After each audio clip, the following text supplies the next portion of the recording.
Ladies and gentlemen, welcome to hashtag Total Markout. We have just come off the heels of a huge Wrestlemania 28, and we are joined by, well, let me just introduce him, and for a little bit of a change of pace, I'm going to do it the other way around. Just got back from Miami an hour ago. Yes! And for all we take the piss off him, his first loyalty was to get here. He's not gone home and rested. There is no rest for the wicked. Money don't grow on trees. Erik Van Djismie, all the way from Miami, Florida. Woo! Thank you for being here. Yes! Yes! No! Yes! No, not chant. And that yes chant has come from my immediate right. He is the host of the brand new show, Bookmark, which will be coming to the airways very, very soon. We're currently recording episode 1. Don't expect my episode anytime soon.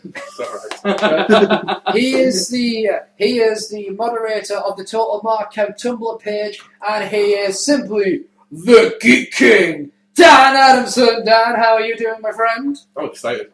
Oh yes, I'm really pumped. This is the episode we've been waiting to do ever since we started the show. This is the entire reason we started the show. Wrestlemania 28, talking about the Rockets, talking about all this jazz. We are now going to review the whole fucking pay-per-view. And we're going to start with what I think must have been one of Djismie's happiest moments from the pay-per-view. The first match, Daniel Bryan versus Sheamus for the World Heavyweight Championship. Win! Sheamus, AJ and Daniel Bryan kiss.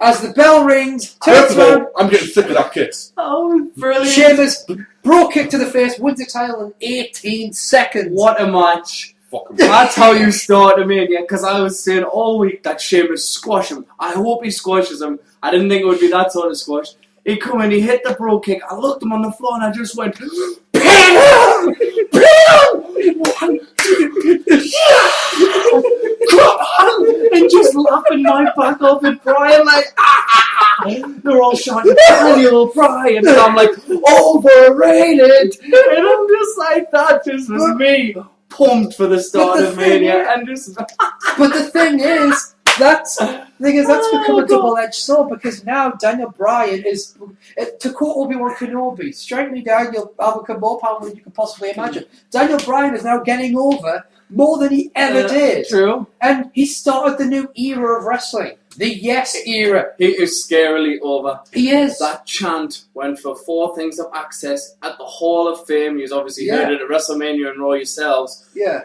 Just outside arenas. Yes. Quick. I just wanted to kill myself at the end. I'm just like, no. I hated that match because if as you can imagine from my reasons being, I thought of you. Don't worry. I'll talk once he stopped being the Joker. You'll be waiting a fucking while. Oh, Dan. It was mainly for the reason that that's how you're going to have a World Heavyweight title defense. Yeah. And I'm sitting there going, Daniel Bryan or not, that's not how you should do it. I was pissed off for the next hour because then Kane and Randy Orton had 2 fucking headlocks for 20 minutes in a match. I enjoyed that match. Oh, sorry, I've got stats. It was good, but that match, what? We have to have 2 rests because these guys can't go, but 18 seconds is how long we give 2 guys who are young and talented. Oh, Joseph, I've got stats about the length of the matches. Don't worry, I'll cover that in the stats. And I was pissed off in the next hour. Here's the thing, right? By the time we get if we get to the next WrestleMania and Daniel Bryan is in the running for the World Jury, you can't say at that point, oh, well, he hasn't paid his dues. He took an 18-second loss. Yeah. He took an 18-second loss at Mania. That's your begin for me. That's like, all right, okay. And Sheamus is booked to have a long title reign as well. So, if Daniel Bryan does work his way back to the championship, and then it could be like, maybe even Djismie will go, I don't like the cunt, but damn, you worked hard. Yeah. I give Sheamus his dues. At Access, he personalised everybody's signature to whoever and cited every single. We'll get into what you did. I'm just saying, I'm just giving that one to Sheamus. I thought you did the woo-woo. Just giving that to Sheamus. The next match on the card was Randy Orton and Kane. Super chokeslam. Oh yeah. The great Randy Orton can't lose to a normal chokeslam. No, we have to do a super chokeslam to kill the Viper. No, Dan, I'm sorry to sound like Djismie, but this is why I take issue with you. Not quite calling bullshit though, because you have a point. But It's WrestleMania. You need a big moment, and that was it. What was wrong with that? I thought Cracker, because I watched the. Oh no, the match was fine. I was happy. I was happy with every match on the card, bar the Divas match, because I went for a piss. And Daniel and about a quarter of the arena went. Not including myself, because I stayed and watched it, but I caught it. Just all the people. Can I say I did watch the entirety of that match. So unfortunately, because I went for a piss, and by the time we come down, the entrance is hadn't finished. Well, the thing is, I was watching Mania with my little brother, Aaron Caulfield, or Low Walker 1 online, and Paul Crackett. I was watching them. And we all watch every match, except when the Divas match came on, Paul literally fell asleep. At first, he was going, well, I'm going to take a nap, and he was taking the piss, and then he genuinely fell asleep. That shows you, you've got, 4 lasses with titties and asses and all that. Not even that can keep this boy awake, and this boy is all about the titties and ass. Good to hear. This guy gets about a foot, and that could not keep him awake. Yet, when I was watching that match, I'll go back to Randy Orton mum. I watched all I could think of. Okay, has Maria shit herself? I know that was the fake tan. That was the fake tan. He said. But Randy Orton came, right? It's a WrestleMania match, and it was. To be fair, that match could have been horrendous, and it wasn't. But it felt like you'd already hit him with a chokeslam, didn't work. And there's a lot of I'm fine that he hit him with a chokeslam, he kicked out, he went and did the super chokeslam. Yeah. My problem is, yeah, he's beaten people with a chokeslam the entire career, right? But he uses it on Randy Orton and suddenly the Viper. Well, sorry, yeah. At least the burial machine got beat. Dan, you should be happy with that. I was. Dan, you are now making me call bullshit. Go on. That's what happened at WrestleMania. No.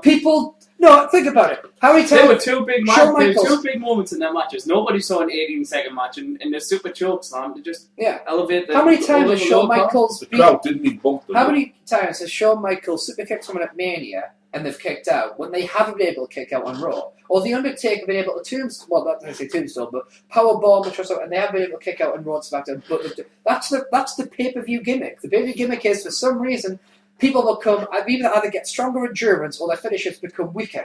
That's the pay-per-view code of rules. I think it's supposed to be that their heart is more in it. Yeah. So the fact is, but it pissed me off a little bit. That's what my main beef was. You can call bullshit. You can say that's what's supposed to happen. All I'm quite frankly, it pissed me off. The first 2 matches, I got first 2 wins I wanted. Yeah. I think watching that, I tweeted it as well. Afterwards, I went. You did. WrestleMania 28. Everyone got what they wanted. Of course, I tweeted. I had no one to talk to. Yeah. He was in Miami. It was with your friends. And you didn't fucking tweet either. I did. Once or twice. I actually tweeted quite a lot. You must have not getting the message. Oh, it's not because I was Kane and CSV were getting the messages. Yeah. But hey, it was the birth of the new Four Horsemen, the Stanley Division. And before anyone says, because I actually had, believe it or not, I had a random person who I play a wrestling game with on Facebook. Wrestling Supple. He's, we were talking about this. He follows my tweets and he said, "So how come the other co-host? Everybody, because you weren't here." Basically, what happened was Cracker, Adam, and I decided that we were the Four Horsemen for shits and giggles, and they went, "Who's the fourth one?" And I went, "Well, Dan, because we're the I threw a picture back. A fan genuinely asked me, "Why is Erik Van Djismie not a horseman?" Because he's JJ Dillon. Wow. Well, I basically threw him the answer back. How many members were there to the Four Horsemen? So there you go. Fortune 7. I'll be Sting.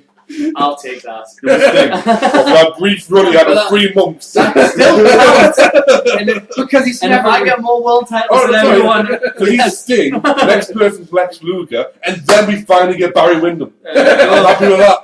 Good old Barry. But good anyway, speech, by the way, very good. So far at this point in the preview, in terms of my prediction, because I wrote a blog where I predicted my matches, I'm 1 for 1 because I got Sheamus wrong, but I got Kane right. Well, I was 2-0. At that point. So, for what you wanted or what you predicted. Oh, by the way, I want to ask you, what did you think of the tag team match before WrestleMania? I really enjoyed that. Have you seen it? Yeah, it was on Oh, yes, of course. They announced it I was putting it out. I was sitting there watching going, JP doesn't get battle royal. I was a bit good, but we found that out at Access because we were asking the guys who didn't have a match, like Alex Riley and stuff. We're like, "Are you going to be in the battle royal?" And they were like, "I think so, but we're not too sure yet." And then when we had Primo and Epico, they would tell in Hawkins and Rex, and it was Hawkins and Rex who told us. They were like, "Yeah, it's a triple threat tag team." And he goes, "For a tag team that was made last week," and they were quite annoyed by not being the match because Gabriel and Kid. So that warmed the crowd up. Obviously, Rosa Mendes warmed the crowd up straight away. What a dance! That was a really good match for what, like, how long was it on? It wasn't very long. 5 minutes. I didn't think it was that long. It was a half an hour build up on .com, right? 15 minutes of it was getting them, showing video packages. Bang, bang, bang. Hell in the Cell, bang. One chance match, bang. Fucking title match, bang. And then they just put that on. It took them probably longer to get to the ring than the actual match. Yeah. And especially Russo's entrance. And then they go back to Matt Striker and Josh Matthews, who were doing commentary, and turn around and go, "Yeah, WrestleMania, it's gonna be great. This is a big kickoff. Yeah." And then it comes and it goes, "We'll catch you later." And the little copy crack comes up. I'm thinking it's 10 to. Yeah. And then it comes up, WrestleMania will begin in 10 because minutes. Lillian needed that entrance. Oh yeah, but it's like, you could have showed that, you could have done whatever. You could have right up to the moment. I suppose. Live. Instead, they just put the screen with a logo up and a countdown. I'm going, what a fucking chip. But the next match on the card was, for me, one of my favourite. It was Big Show versus Cody Rhodes for the Intercontinental Championship. I fucking love this match. I enjoyed the match. I enjoyed the match, and I actually enjoyed I was happy for Big Show. Big Show finally gets the Intercontinental title. And as Jesse pointed out, he's now on a 3-0 winning streak at Mania. He's on his winning streak now. Will he continue to win? But I loved it. And my God, Cody Rhodes. I hate the guy, but you can't. I can't say he hasn't paid his dues, especially when you take a giant head to the balls. Yes. Yeah. The guy was seeing that live was every man in that stadium felt it. Every guy just go, ooh, and the girls go. It wasn't just like I was ooh. The thing is, the guy just like everyone suddenly turned into gold dust. Yeah. The thing is, the guy is still walking. No. Can I just point out that so far this episode is longer than the World Heavyweight Championship match at WrestleMania. Brilliant. Your introductions were longer than WrestleMania. Daniel Bryan. He deserved nothing less. So that match was a good match. Both guys. I'm just glad because Cody Rhodes wasn't on the microphone. That always helps me out. You don't like when a mic. I don't like it. Look, he can't hold a stick apart from he can't. Did you hold not his like these dashing promos? So it was like one step closer to being dashing. But you like them for a different reason. Actually, to be honest, I have to be honest. My hatred of Cody Rhodes kind of comes from a rather obscure aspect. It's actually not his fault, really. It's Cody, isn't it? No, it comes from SmackDown versus Raw 2011. Yeah. When you've got the menus and it plays the music. His was one of the three that just constantly went round and round. And it was super long. Yeah. It was just like, I could go downstairs, make dinner, come upstairs and still, it's talking about tonight. It's just like, die! It got to the point where it's just like, I can't skip, and then you can't skip. No. Why can't you skip? It's just designed. Because it's only smoke and mirrors.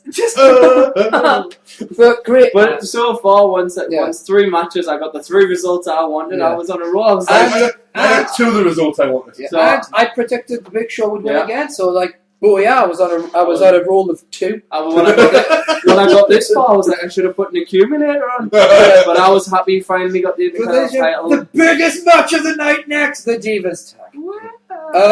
Honestly, one of the worst matches I've seen at Mania. Not the worst.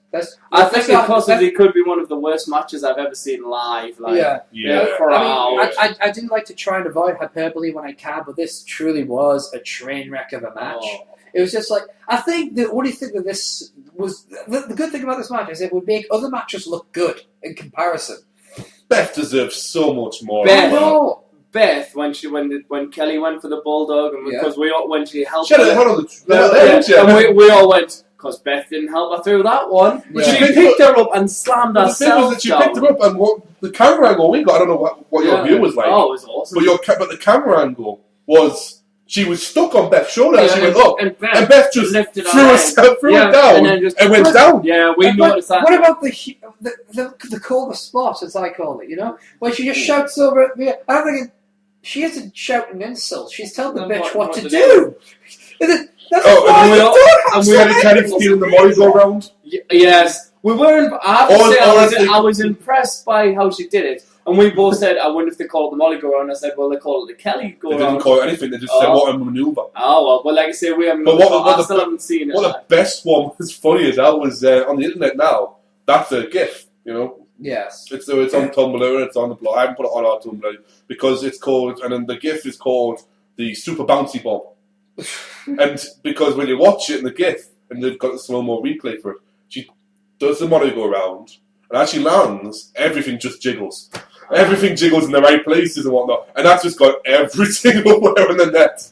Did Molly go around trend on Twitter? That was the most important thing. I didn't know. He's like, who told Kelly she could wrestle? Some deluded people. What's the word? Michael Hayes. Oh yeah. But anyway. by the way, more on Michael Hayes later.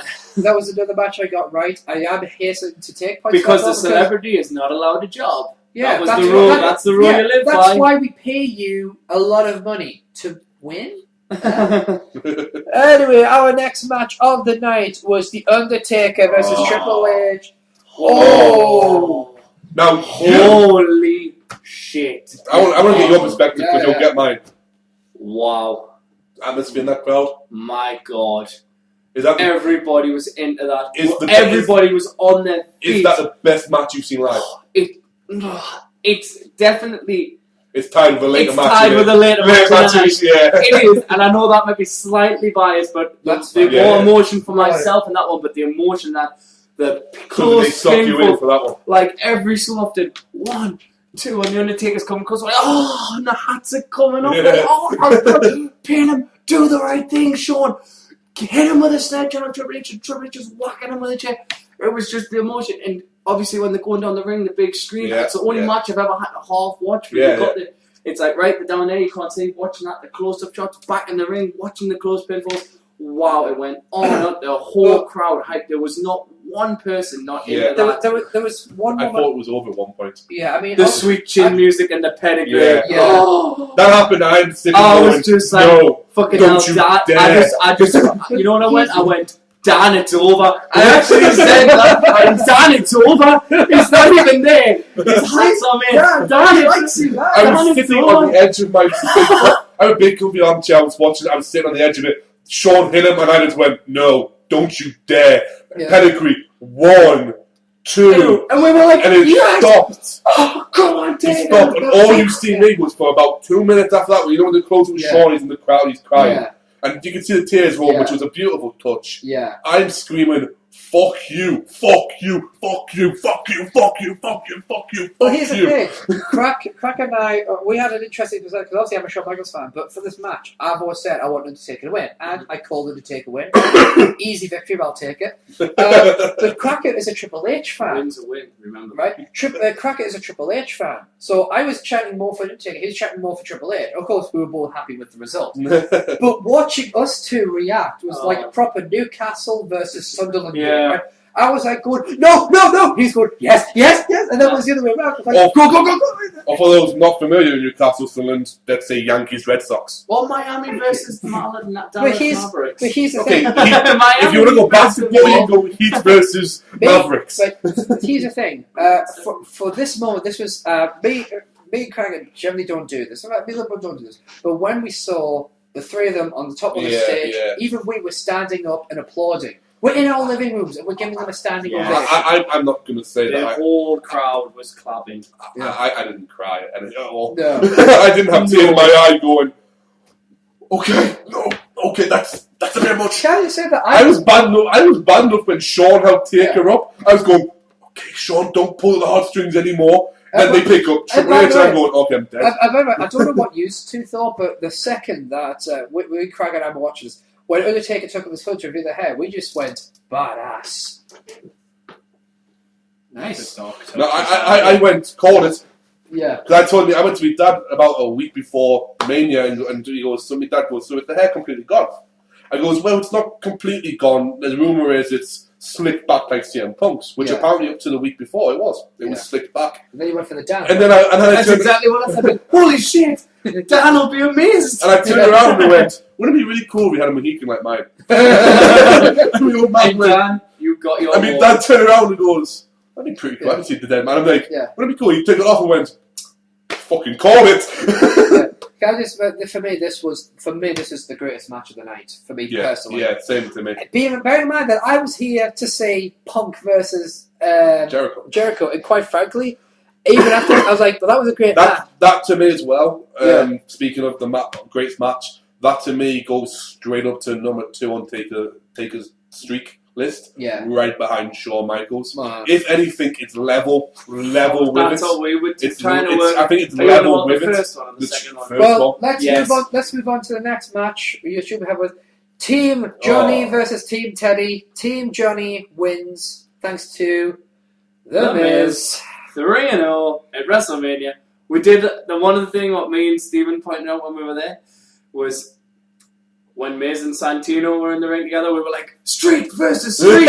Street versus... Both had 2-0 at the time. We were like, well, something's got to give in this match.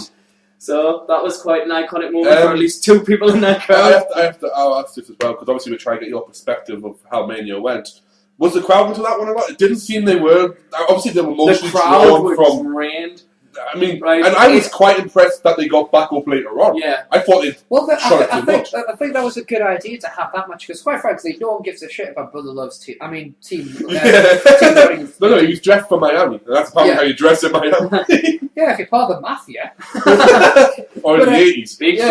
But the thing is, you got a match there with, it's a big thing. It gives people a chance to chillax, rest, and then when you get to the next match, it's like, the crowd got back into when there was like the high spot. So when Ryder Kofi No Truth flipped over? That's when the crowd... probably because they saw the end was coming. So the crowd did seem to get... I mean, even the crowd were cheering the entrances. But it was like the beginning of the match, it was just like really... Can I just say one thing? Yes! Drew McIntyre, Booker T, get to Mania! Obviously, you wouldn't have seen it because you would Twitter at least for a good part of it. Me and Dan. Well, you were gone, but you were there for Raw. You watched Raw, you weren't on Twitter, but you weren't on Twitter. And obviously, you were on Twitter for one. And I haven't caught up. And you were on one day for. I was on one. But when we were sitting there, we were on. Obviously, we were watching it separately, but we were watching it at the same time. Yeah, so we were watching the Raw before WrestleMania. We were on, the usual Total Markout live commentary tweets. Yeah. Check out every Monday. Obviously, this Monday I was ill, so I didn't do it. Yeah. But I couldn't log in. Yeah. It was funny as hell. So because he pops and goes, yes, Drew McIntyre goes, get in there, Drew McIntyre goes. And then Booker comes through. And I had it already put on, I can dig that, sucker. And he's going, Booker T! I have to say, when we were watching it, when Christy was in the match, I actually called Drew and Booker for the last 2. And I got witnesses there, and when they come out, they were like, fucking hell, I was like, Drew had to replace Christy. Yeah. And I assumed that. I wasn't sure who was going to get the last spot with Booker. I thought it might. I was like, Right. On to the next match. One of my personal favourites, my second favourite match in this WrestleMania, and I'll explain why the main event was my third afterwards. I've got some interesting news for you. That was that was interesting. I know what's going to come from that. Yeah. I've got some news for you about the main event you're going to like. But CM Punk versus Chris Jericho. What a match. Both of them top.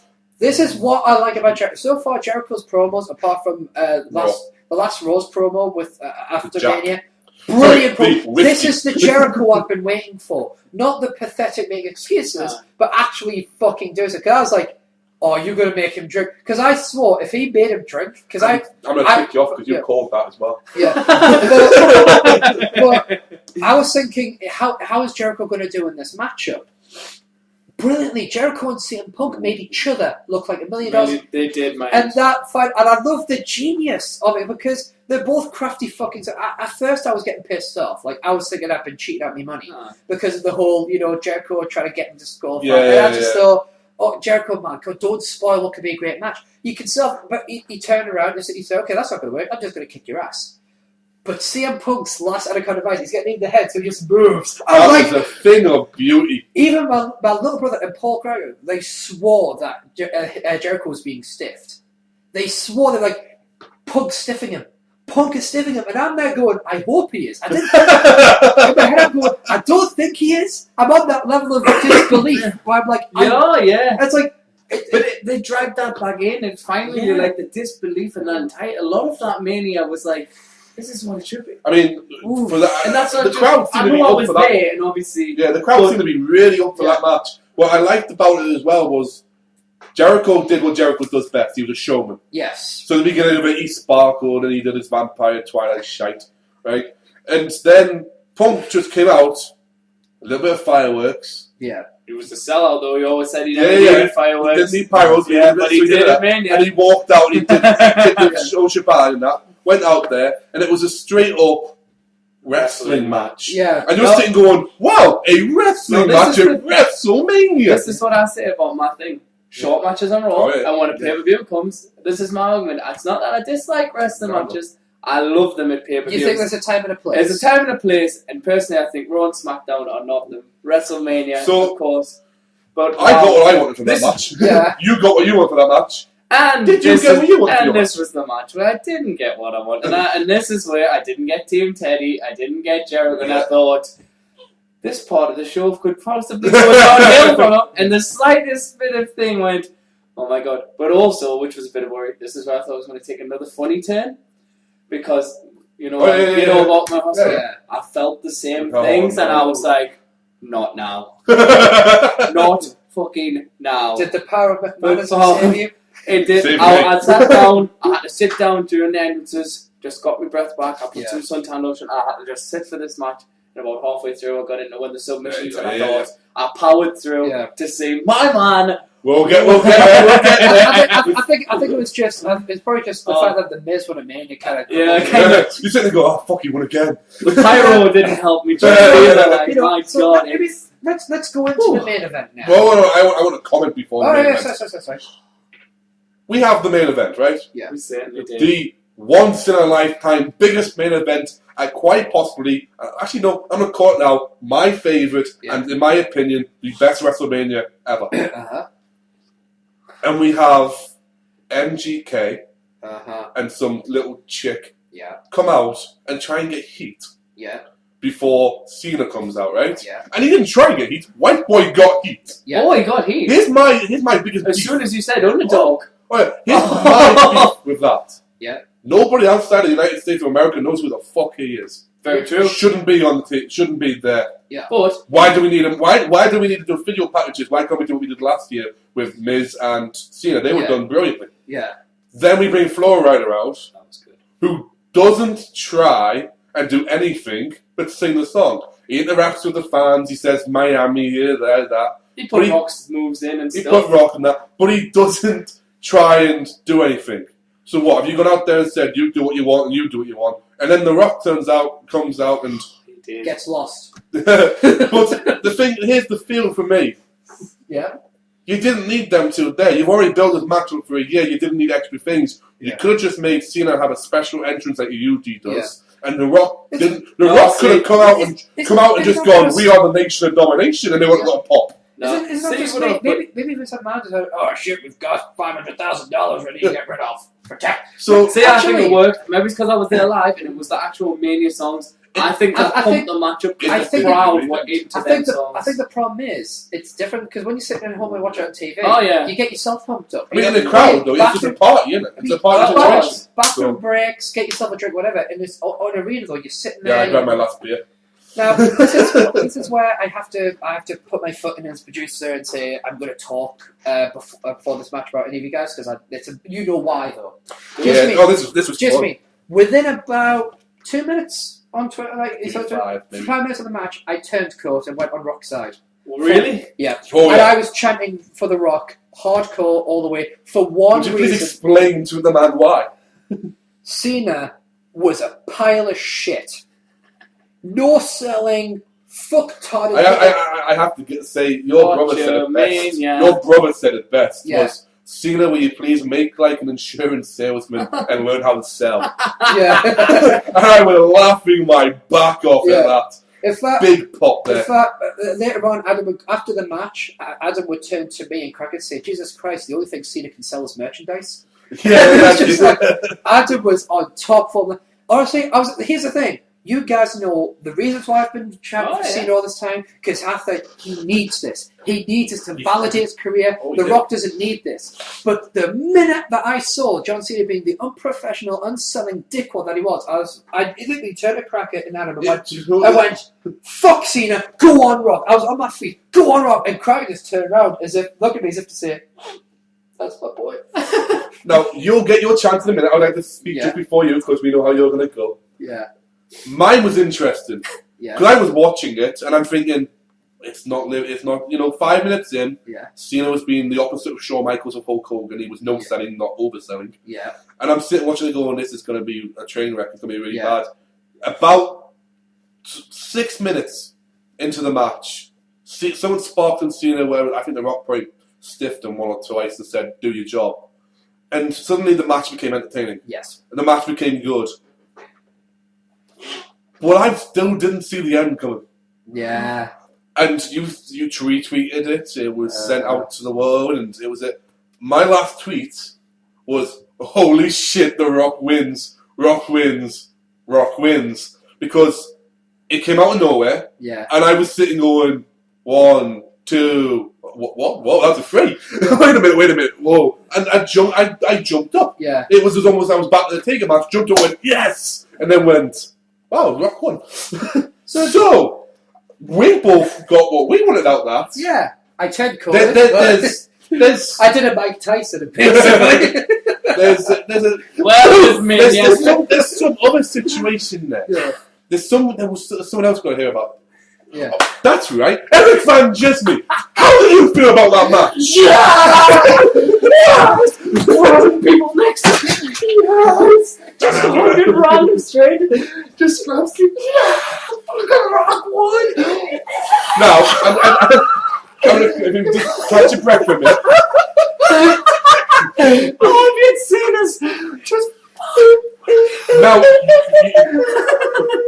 you went with Gary, Steven, and Anna. You did. Yeah. Big shout out. Hashtag Wrestlemania crew. Big shout out to the Wrestlemania crew. First hashtag, 30 minutes. Learning. And I've got. I said hashtag to a market at the beginning. No, but me. Both Gary and Steven, I believe, one on each. They wanted Cena to win. They were Cena, but they weren't really fun. But Steven did what our Steven did, and during the match, he was like, nah, fuck Cena, I'm with The Rock now. Yeah. I agree with you. Even though all week he'd been going through. There's something. Anna. Now, I don't know if you'll be listening to this. Ooh. But Anna's. Let's just give you a quick, for you fans out there. I say you fans. The people that have randomly selected this and the people that are on Facebook that want to support me and Steven and Eric. And people who think we pick on Djismie, fuck all of you. Yes. Anna, you're not going to like this part because it's kind of picking on you. Your Twitter name is Cena's lesbian fan. You said that in your bio, I believe it was, you're Cena's #1 lesbian fan. You think you can go as far as to say that because you'd even have his kids. You know, and I apparently I've met you. I apologize, I can't remember you. She can't remember you, so it's okay. Well, there you go. No doubt I'll see you at SmackDown on the 20th. You certainly will. I haven't actually met you, so. But Eric, let's just say one thing. How did she take the news or not even the news? How did she sit there and pay $4,000 roughly to watch her man, right. and the only man she'll ever love, lose to the only man you'll ever love? You know what's funny though? I just had to find out, how did she take the news? She wasn't sitting in an office at the time. Oh no, she probably. Yeah, I saw it funny that. We weren't sitting together because she had booked us earlier. Yes. So we had to get the reaction later. Yes. How was it? No. But she was quite annoyed.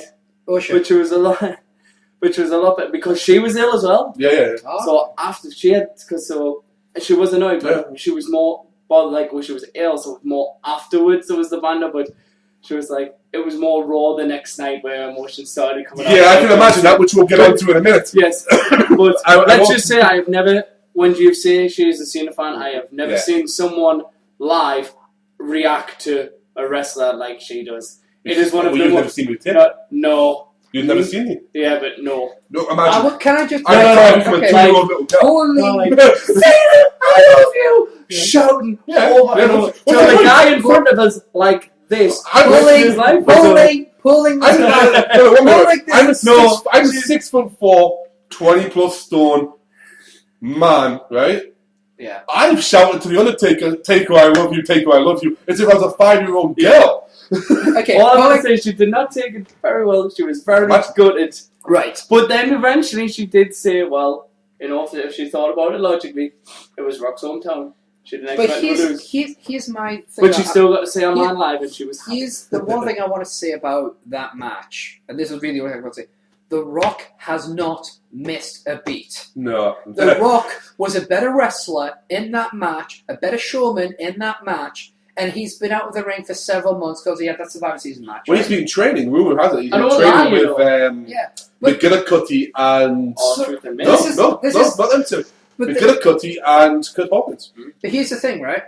This basically means that pretty much everything I've said in the show about Cena has been 100% horseshit. Yeah. Thank you. I'm wrong. What are you going to do at WWE? Go back and remove it all. Edit. I never said that. I'm going to go watch it one better. I'm going to recap the shit I said and explain why it's wrong. Oh, that's really good. I said that John Cena cares more about the business than The Rock ever will. So if that's the case, why is it The Rock will sell everything you do and make it look like the most devastating finisher since the Hulk Hogan leg drop?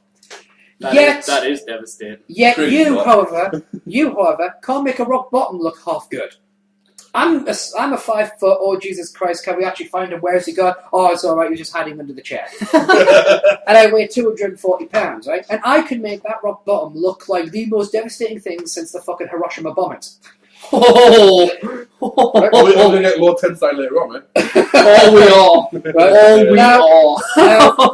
The Rock doesn't have to. The Rock could make that match look shit if he wanted to, because first of all, he's got the win coming up. He's in his hometown. He could dress up as the fucking Tooth Fairy in that match, and he'd get a pop. Damn right he would. But John Cena makes no effort. He's in the main event, the biggest main event he is ever going to be in. He's never going to be in a main event bigger than this. Nope. Right? Yet The Rock did everything he could to be he was making Cena look as good as possibly he could on that match. Cena contributed fuck all. So, I was wrong on that point. I think The Rock pretty much cares more about the business because John Cena's more focusing about his character and his merch sales. And how he looks. Exactly. So let's move on to the next thing I said. I said that The Rock was dying on the stick compared to John Cena. Now, I still back this up. I think The Rock did a very bad job in comparison. However, the one gripe I have with Cena is that he kept banging on about the fucking notes on the wrist. UK, you mentioned it, get over it. So, Now, other things I said was that... The other thing I said was The Rock's been out... I don't think The Rock should be coming back to do these matches. You know, he's been out of the business, so it certainly don't me watching this WrestleMania match. That's why he's back. We need him. So I was wrong about that. So basically, WrestleMania 28, basically, it was like being a born-again Attitude fan or something like that. You know? Because it's suddenly going, hey, Steve, you remember when you said all this shit? Yeah? You see this? This is the Attitude Era Bible. Bang, motherfucker! I see the light. It hurts, but I see it. There you go. Now are you going to go on the show and admit you were wrong? Yes. Good boy. So yes, I was wrong. And I was right. And you were right. Thank you. And it loads me to say and that might kill you, but thank you for being honest. Well, again, you've admitted when you're wrong. Of course it's very fucking rare. It's very rare. I'm not wrong, so... Yeah, but before we go on to the next row and all that, I'm just going to pull up some very quick stats about the match. 5-4 Rocketmania is right and a winning streak. Right, I've basically looked at how the matches went about there, and what I've got here is the length of every match. I like pie. Right, the biggest match of the night, the longest match of the night was Triple H and Undertaker, but it was only long, right, by about 18 seconds. But it was a 50-minute bit. Yeah, because the next longest match was The Rock and Cena, which was 30 minutes. Full enough. Really? Yeah. So hang on. Yeah. But here's the interesting coincidence. The difference in time between those two matches is 18 seconds. which happens to be the shortest match at Mania. So, in theory, if you think about it, you could have had the World Championship match between those two matches. Yes. Continue.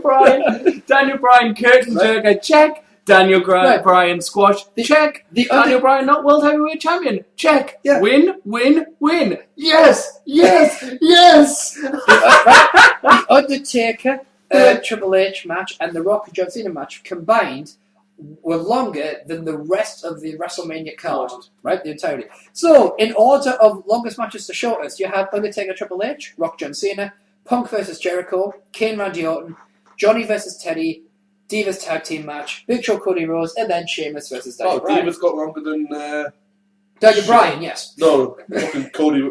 Sorry, Yes. Kane and Show. Yeah, if you want the official times, Undertaker Triple H was 30 minutes 52. Right in, and you send it to. Rock Cena was 30 minutes 34. Oh, it didn't feel like that. Punk Jericho was 22 minutes. Punk Jericho was 22 minutes and 21. Kane Randy Orton was 10 minutes and 56. Team Johnny versus Team Teddy was 10 minutes and 38, which felt like it was dragging a bit. Kelly and Maria versus Beth and Eve was 6 minutes 49 seconds. That long, huh? Yep. Big Show versus Cody was 5 minutes and 18. And then Sheamus versus Daniel Bryan was 18 seconds. Now, I predicted how long each match would take. Mm-hmm. Boy, was I wrong. I'm wrong, except for one. Funny enough, right, on all of them, Undertaker Triple H, I was 14 minutes 44 off. Rock Cena, I was 16 minutes off. Punk and Jericho, I was 6 minutes off. Kane Randy Orton, I was 1 minute and 15 off, or something like that. Big Show Cody Rhodes, I was 13 seconds off. 13 seconds off. And then Sheamus Daniel Bryan, I was 8 minutes and 16 off, because I thought that match was going to go on for 8 minutes and 34 seconds. No, it wasn't. It was 18 seconds. Right, you get it. But I think that was my third favourite match of the night. Yeah. I did think of you, if it's any consolation, Dan. Yeah. I was pissed off Especially when I was like, hide your hat there, and I was like... Oh, I was pissed for the next hour. Yeah. But you know what? Because I would say right now, do you know what got me out of the funk? What? Damn! That's what got that me. Really? Oh, I feel better now. I feel better now. See, honestly, I was really worried because when you said that, I want to talk about the segment on WrestleMania. That left me, Crockett, and Adam going, what the fuck just happened? Would that be the flow right? Call your mama! Mama, call your mama! We all went when he said someone was going, we all went, Mama Clay! Do you know the best one was though? What? I don't know if you've seen it or not because obviously it was on the screen. Yeah, it saw everything. Well, I don't know if you were watching the screen or whether you was watching the stage. But when that guy got shown and he was actually phoning his mom, yeah, and the crowd, all you heard was a big way. We saw. Idiot. Yeah. No, he said everyone get your phones out. Yeah. That's how you get TV time. Yeah, everyone get your phone out and call your mama. So one guy and around, and all his mates were going, "Go on, call your mom, call him." But the thing is, surely that would be like... Because I didn't put my camera at my ear. I'll be honest. Yeah. If I would have took that TV time. But the thing is... I was so happy you weren't on Raw. You weren't on the Access. Well, we saw ourselves on the big screen. Yeah, but you weren't on WrestleMania, so we you don't weren't on know for a split second. I looked and you weren't on WrestleMania. I kept checking. Well, I was there. You weren't one of those pricks they talked to during the Access. Nah. Where you from? It's like, yep, because you'll say Holland and you'll go, you got an accent. It'd be like the opposite. You remember that football manager that went over there and developed an accent? Steve McLaren. You had the whole guy come over you developing our accent. Just like, so you're from Holland? Oh yeah, but I've learned the lingo. Oh, but I've been here for years. Just throw the word halfway through the sentence and you'll be fine. But I looked at every spot. I even paused it during .com. Yeah, we knew we were when Santino was going around. Yeah. Oh, we went out with the Hall of Fame. Well, Santino was going around for the whole. There was different bits that were going around on the videos and that. Every time I was watching it on YouTube, pause. That's not it. Pause. No. It took me 20 minutes to watch Santino's foreign exchange. Oh yeah, I just like the fact that over here on TV time, we didn't get the full fucking Ron Simmons speech. We didn't get anything. The Hall of Fame was shit. Yeah, we get No, the Hall of Fame looks amazing. It's what we've seen. What we got over here was worse than the other years. Yeah, because what we got was the introduction for each person. Then for the Four Horsemen, Rick said his John Cena story. Yeah. Yeah. JJ Dillon said thank you. What? Barry Windham did a quick minute. It was basically they chopped it all, right? Tony Blanchard said something about God. Yeah. And Arn said basically it was Arn's closing out. Yeah. And then we got my DX's. I think most of DX's bit. Yeah. Tyson's little jokes. Yeah. I don't know how long Tyson went on for. Oh God. We couldn't understand Tyson because the microphone was a bit echoey and he talked and we were like, we'll have to buy the DVD because I could Tyson not tell you one thing he said. But Tyson was a bit, it was a bit long. And then Christian come out and we got, when Christian was tearing up. Yeah. And basically we got him introducing Edge. Yeah.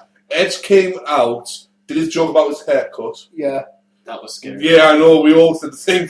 We all went after Edge, and then he did his little bit. But Edge was the headline thing. Yeah. And he went on for 5 minutes at the most. Do you know what we got of Ron Simmons? Damn. Damn. That was We got that. You know how you get the highlights every year before the TV show. That's what we got. Oh, shit. It was but ridiculous. It was an awesome. So overall, I want to ask your thoughts about WrestleMania because for me personally, this was like a 9 out of 10. This is my favourite.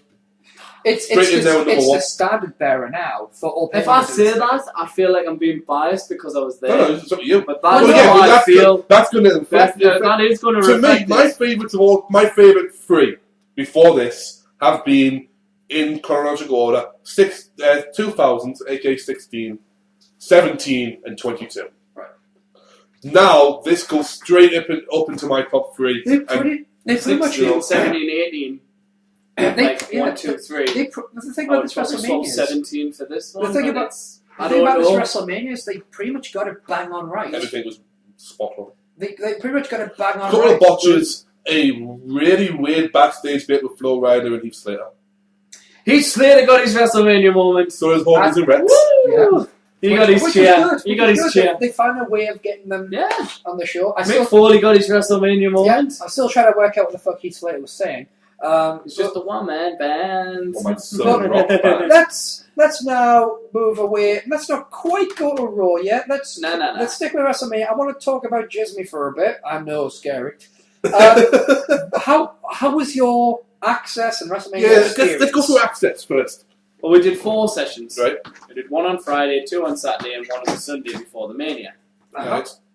Very different. We did obviously attractions there and signings and photo opportunities. So what I tried to do, I tried to mix each one up to get a multitude of. So things. let's go with signings then. I'll do signings. Or do you do day by day? I'll do whatever you want. We'll do day by day. Because I'm trying to think the days. I might mix a bit up here. So it's alright. It's all right.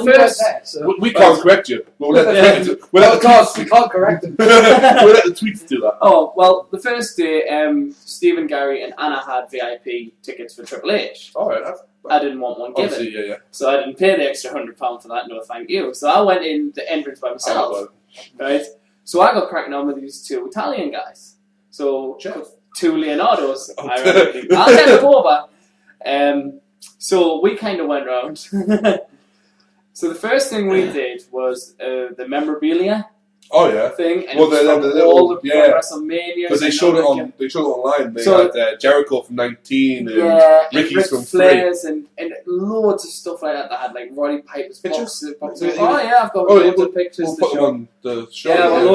I've got pictures. Anna's got pictures for us, and so has Gary. So we're going to combine them all and make a thing and send them on. So that'll all be up. But we've got I've got one of Roddy Piper's boxing glove from WrestleMania 2. There's a whole thing of Mil Mascaras' different masks. That's cool. Yeah. Mike Tyson's WBA title.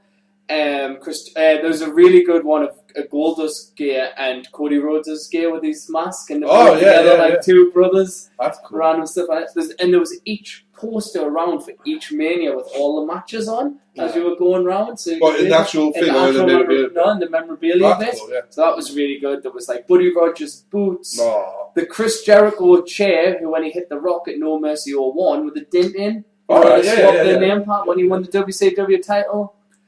The NWA title was there. Oh wow!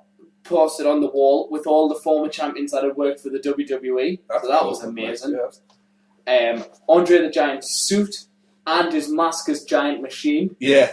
Which I think about 5 people. I was like, what's that? I had to explain to a few people what it was, and they're like, wow, didn't even know he wore a mask. Giant Machine, Big Machine, yeah.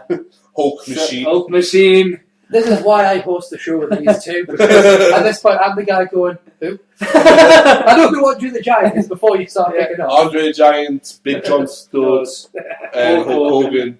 And then there was other machines as well. So it was just like loads of really cool memorabilia. So that was the first thing we did. I went up and we saw like Triple H come in. Apparently he was quite a bit of a dick, to be quite honest. He took the photos and stuff, but he wasn't very talkative, signed autographs, and I thought nothing much. But you can imagine how long he'll be there. So but when you've got like guys like Sheamus and Big Show who's personalised them, you show some effort when people have paid extra money personalised. Yeah. So, all feelings aside. Next bit I did was the Rock World. I figured he'd be at the Team Bring It section. Team Bring It section was a... The Team Nation section as well. Straight in, there's this huge cardboard cutout of the Rock. Yeah. So, I had to get a few photos of that. I'm paid to see the real thing. But I'll get this photo. So we walk in, and she's got all his stuff from his football days, pictures of when he's a kid, like little photos must have got off the family. Then it comes through, he's got his Rocky Maivia gear from Survivor Series 96. It's moving on to his Rock, his different t-shirts, merchandise. He's got his, like, the foam hands he had, like, all action figures of himself, and it's going to this. His $300 suit, what was on the Just Bring It, I Bring It DVD, what he famously talks about. That was there, it was going around. The action figure set of the 3 members of the family. Can I ask, I've seen photos of the Steel Nation bit where they had, there's a rap booth where you could rap My Time Is Now, all basic Anna did that.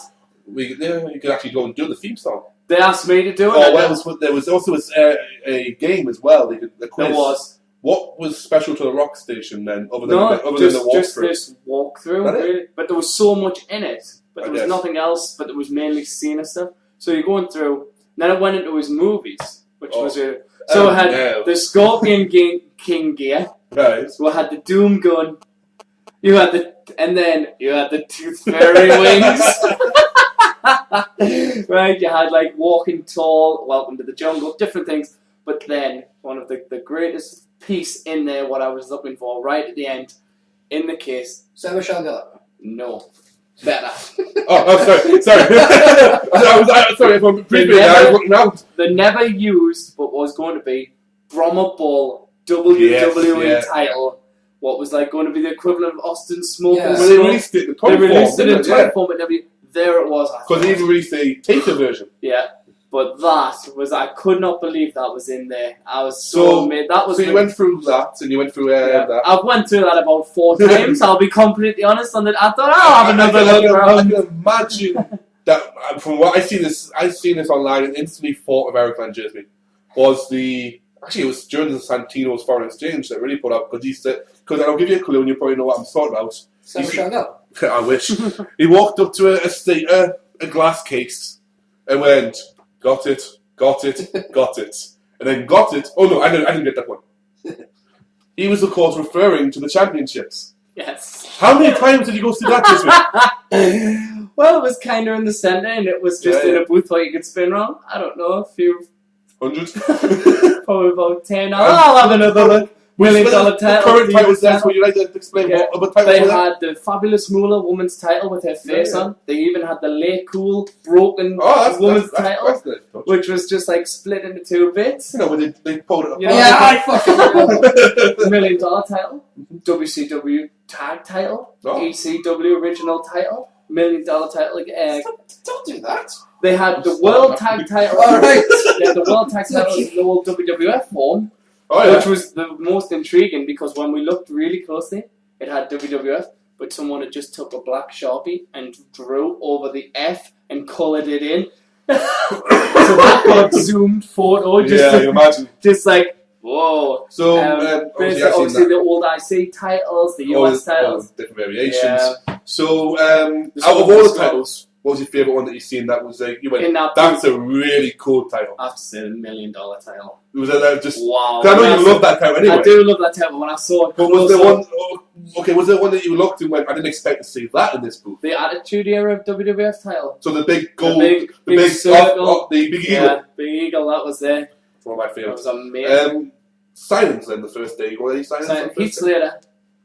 One man Southern rock band. He was a good, awesome crack. Was talking to him and like go ahead. So maybe me ask a question. So my question was, does he have a replica of his WWE tag titles? Every fucking guy. Yeah. Oh yes, every guy. And I got varied answers off them, which was very intriguing. Heath Slater said no, he didn't have a tag title, but he is working on it. Poor guy, he even jobs his titles. But I went to Big Zeke about 5-10 minutes later, and he had a replica of the IC title. Big Zeke signed, yeah. So he did have. So by the sounds of it didn't take you long to get through the silence. It depended because Natalia and Tyson Kidd, I think we stood in the queue for an hour. Really? Yeah. Well, they're quite popular anyway. I mean, Tyson, so I thought, Natalia anyway. And what we thought we'd get 2 signatures there and 4 opportunities, so we thought, we'll go for them. Yeah. They were really cool, and they both had replica titles each, and I was thinking, imagine. poor Heath's just jobbing everywhere. But if it's anything like Pete Glass had told you online, that you have to pay for them. Yeah. You have to pay a certain amount towards them. I can imagine that Natalia, she's got a bit of heart money. Yeah. Tyson's got a bit of money. And Big Zeke isn't going to be poor, is he? You know what I mean? Well, the thing is though, do you know that the tag team championships, the current ones, are the cheapest because they're designed to be. Yeah. They were designed to be easily replicated. They don't even have name tags. Yeah, for mass purchase. So Heath Slater, all he's got to do is like... Exactly. That's what I didn't get. Maybe he's not working. Yeah, that's the problem. He's not being put on TV. He doesn't get a paycheck for just showing up. I probably get paid more than he does.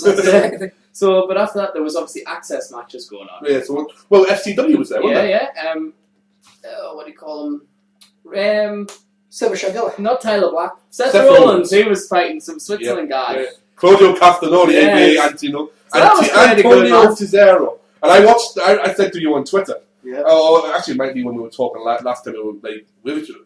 I said, how shitty is it that FCW's there, JSB's going to go watch him and go, I've seen Seth Rollins and Antonio Cesaro fight, and I'm going, no, you saw Tyler Black and Claudio Castagnoli fight, and you'd be going, nah. Oh, shit. But that was a good match. You were actually here when that happened. We'd been to Newcastle. Yeah, that's right. But the match after that, the WWE, because it was a WWE match each time. Yeah. Heath Slater come on for the match, and I'm like, hey! And no one cheered. I was like, you've got one fan! You've got one fan! Right on me one. And then, like, it just went, somebody call Mama! And I was like, he's even jobbing at access! Before that, I was like, oh. And I have never seen so many people just run. Yeah? They just, honestly, bro, just flew around this ring to see, bro. It was amazing to see that. Can I just say one thing on here? Fuck Bros Clay. Carry on. Somebody call my mom. Well, anyway, Heath got a bit of, offense moves in. I was like, oh well. I didn't think he was going to win. Yeah. I'll be honest. I'm a Heath Slater fan, but he had no chance. And then we went through the whole shit. Can't beat Brutus Clay. Heath Slater can't. He went through the whole shit, and which was really good. But then he did the dance. But I have to give what you might have just said. Fuck Brutus Clay, but he got about 10 kids in the ring do all the dance. It was sign autographs. He couldn't even sign this kid's book, so he actually went on the floor of the ring. Signed it. Carmen and Naomi were taking photos of them for them, passing the camera. Cool. So it was a real class act by all 3 of them. So that was an awesome highlight. I still say fuck Rose Clay. Fair enough. I hate that fucking character. You might hate the character, but you've got to give it to the guy. It's like watching Triple H. It's like watching Triple H, but without the legitimacy of it. My bad. My bad. It's like, dude, weren't you like the Mrs. protege like a while ago? No, Alberto Del Rio wasn't. Oh, Alberto Del Rio. My apologies. He was at WrestleMania 27.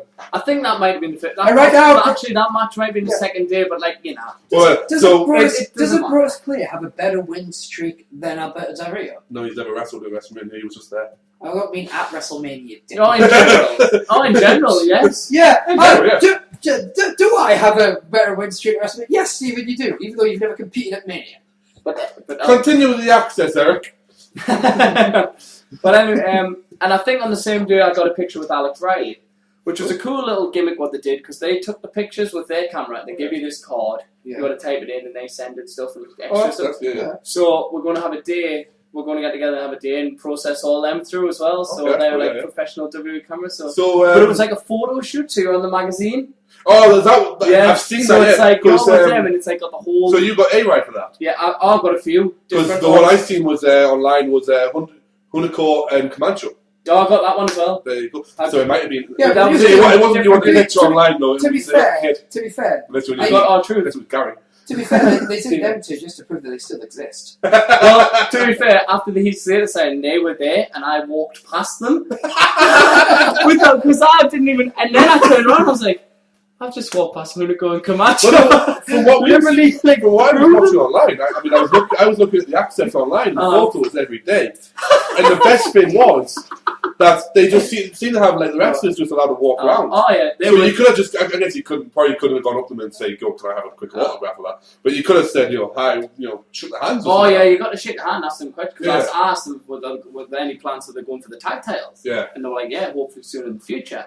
Which means no. Which means Camacho's getting sacked next week. But when I asked Truth, I was like, I went up and I got the photo and I was like, big fan from his Quick Days. And I goes, you former hardcore champion. He looked, he's like, man, not many people even know that. And he was impressed with my knowledge. And he should have gone, you're former NWA world champion as well. And so I asked the question, did he have a replica? He goes, no, man, the hardcore, so it must be the hardcore title. Not many people have. He goes, but I would love one. It's swapped hands many times, But he was impressed with my knowledge. So I was So I got, you met Kofi as well.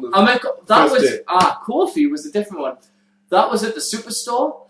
Yeah, they let us in early at the stadium to go in the Superstore, and we got wristbands. First 300 got autographs, but we got a chance to buy our merchandise before anybody else, rather than stand in the Mania queue. So we went on this huge shop. The selection of T-shirts and stuff was like wow. Yeah. So I picked up 4 T-shirts. Like I was there. Yeah, I think finally The Rock has returned to Wrestlemania. The Hall of Fame one with the entire list, and the actual Mania one with the card on the back. Right, which is a botch because it has Christian, not Drew McIntyre. Well, yeah, because it was a last minute replacement. Yeah, but Booker T's on it. Oh, that's an interesting one, yeah. Now, okay, I'll call that. I'll give you that. And Christian's in the program, and Drew. No, I didn't get it myself. But Drew McIntyre. Whoa, time out. You didn't get a program? No, I didn't get Drew McIntyre's autograph. I got 2 programs. Drew McIntyre was signing the Big Johnny page. He was crossing Christian's face out, and he was signing Drew McIntyre. I love when you little touches like that. Hashtag heel. So it's quite. We'll run down some more things. Yeah. A one that you personally be jealous of right now. Not only did I meet Lita and get her autograph and meet her, right? And you get off my arm. And I asked her, will she be in the Hall of Fame? She was like, yeah, I'll be in the Hall of Fame. I was like, no, do you think you'll be in the Hall of Fame? But you kind of didn't understand. So I was like, never mind. So I didn't replica them all. Yeah. But then the big photo shoot, I thought, wow, before the Attitude Era, one of your personal favorite divas, Sunny. Oh, I have a picture with Sunny with my arm around her. Oh. On front of a magazine promo. Not the magazine I wanted to be.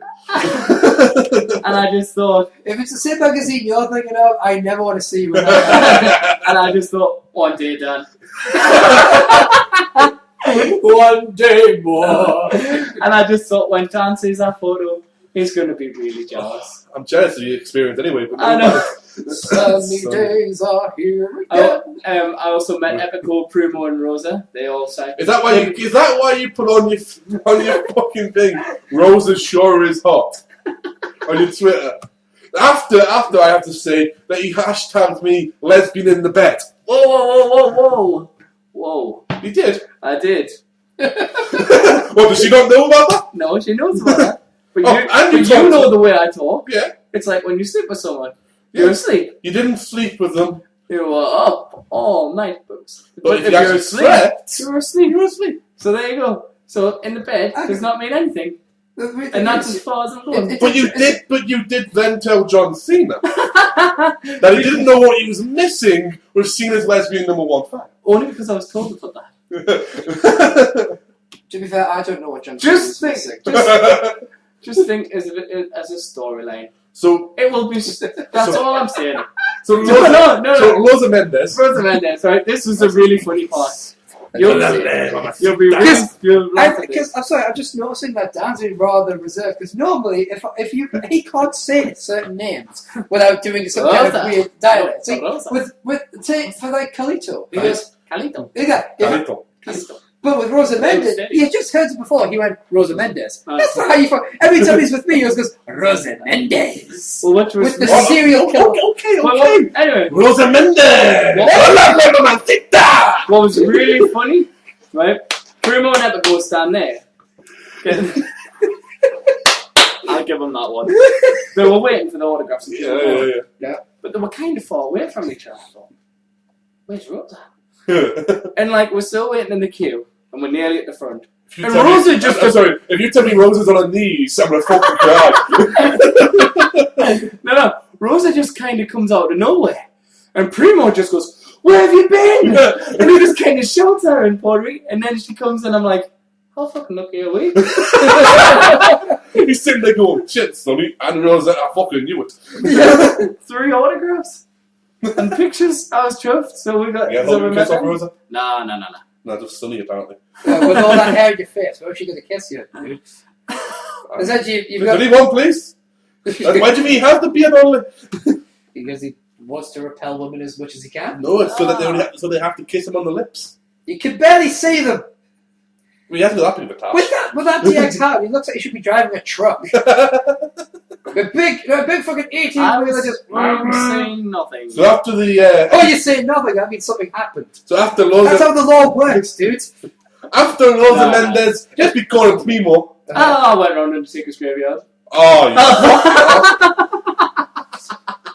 you go back to Sonny. And he can't, you can't. And took pictures of every single grave. Well, that's okay because I haven't seen them then. Yes. And I know you'll probably say this is a really good touch as well.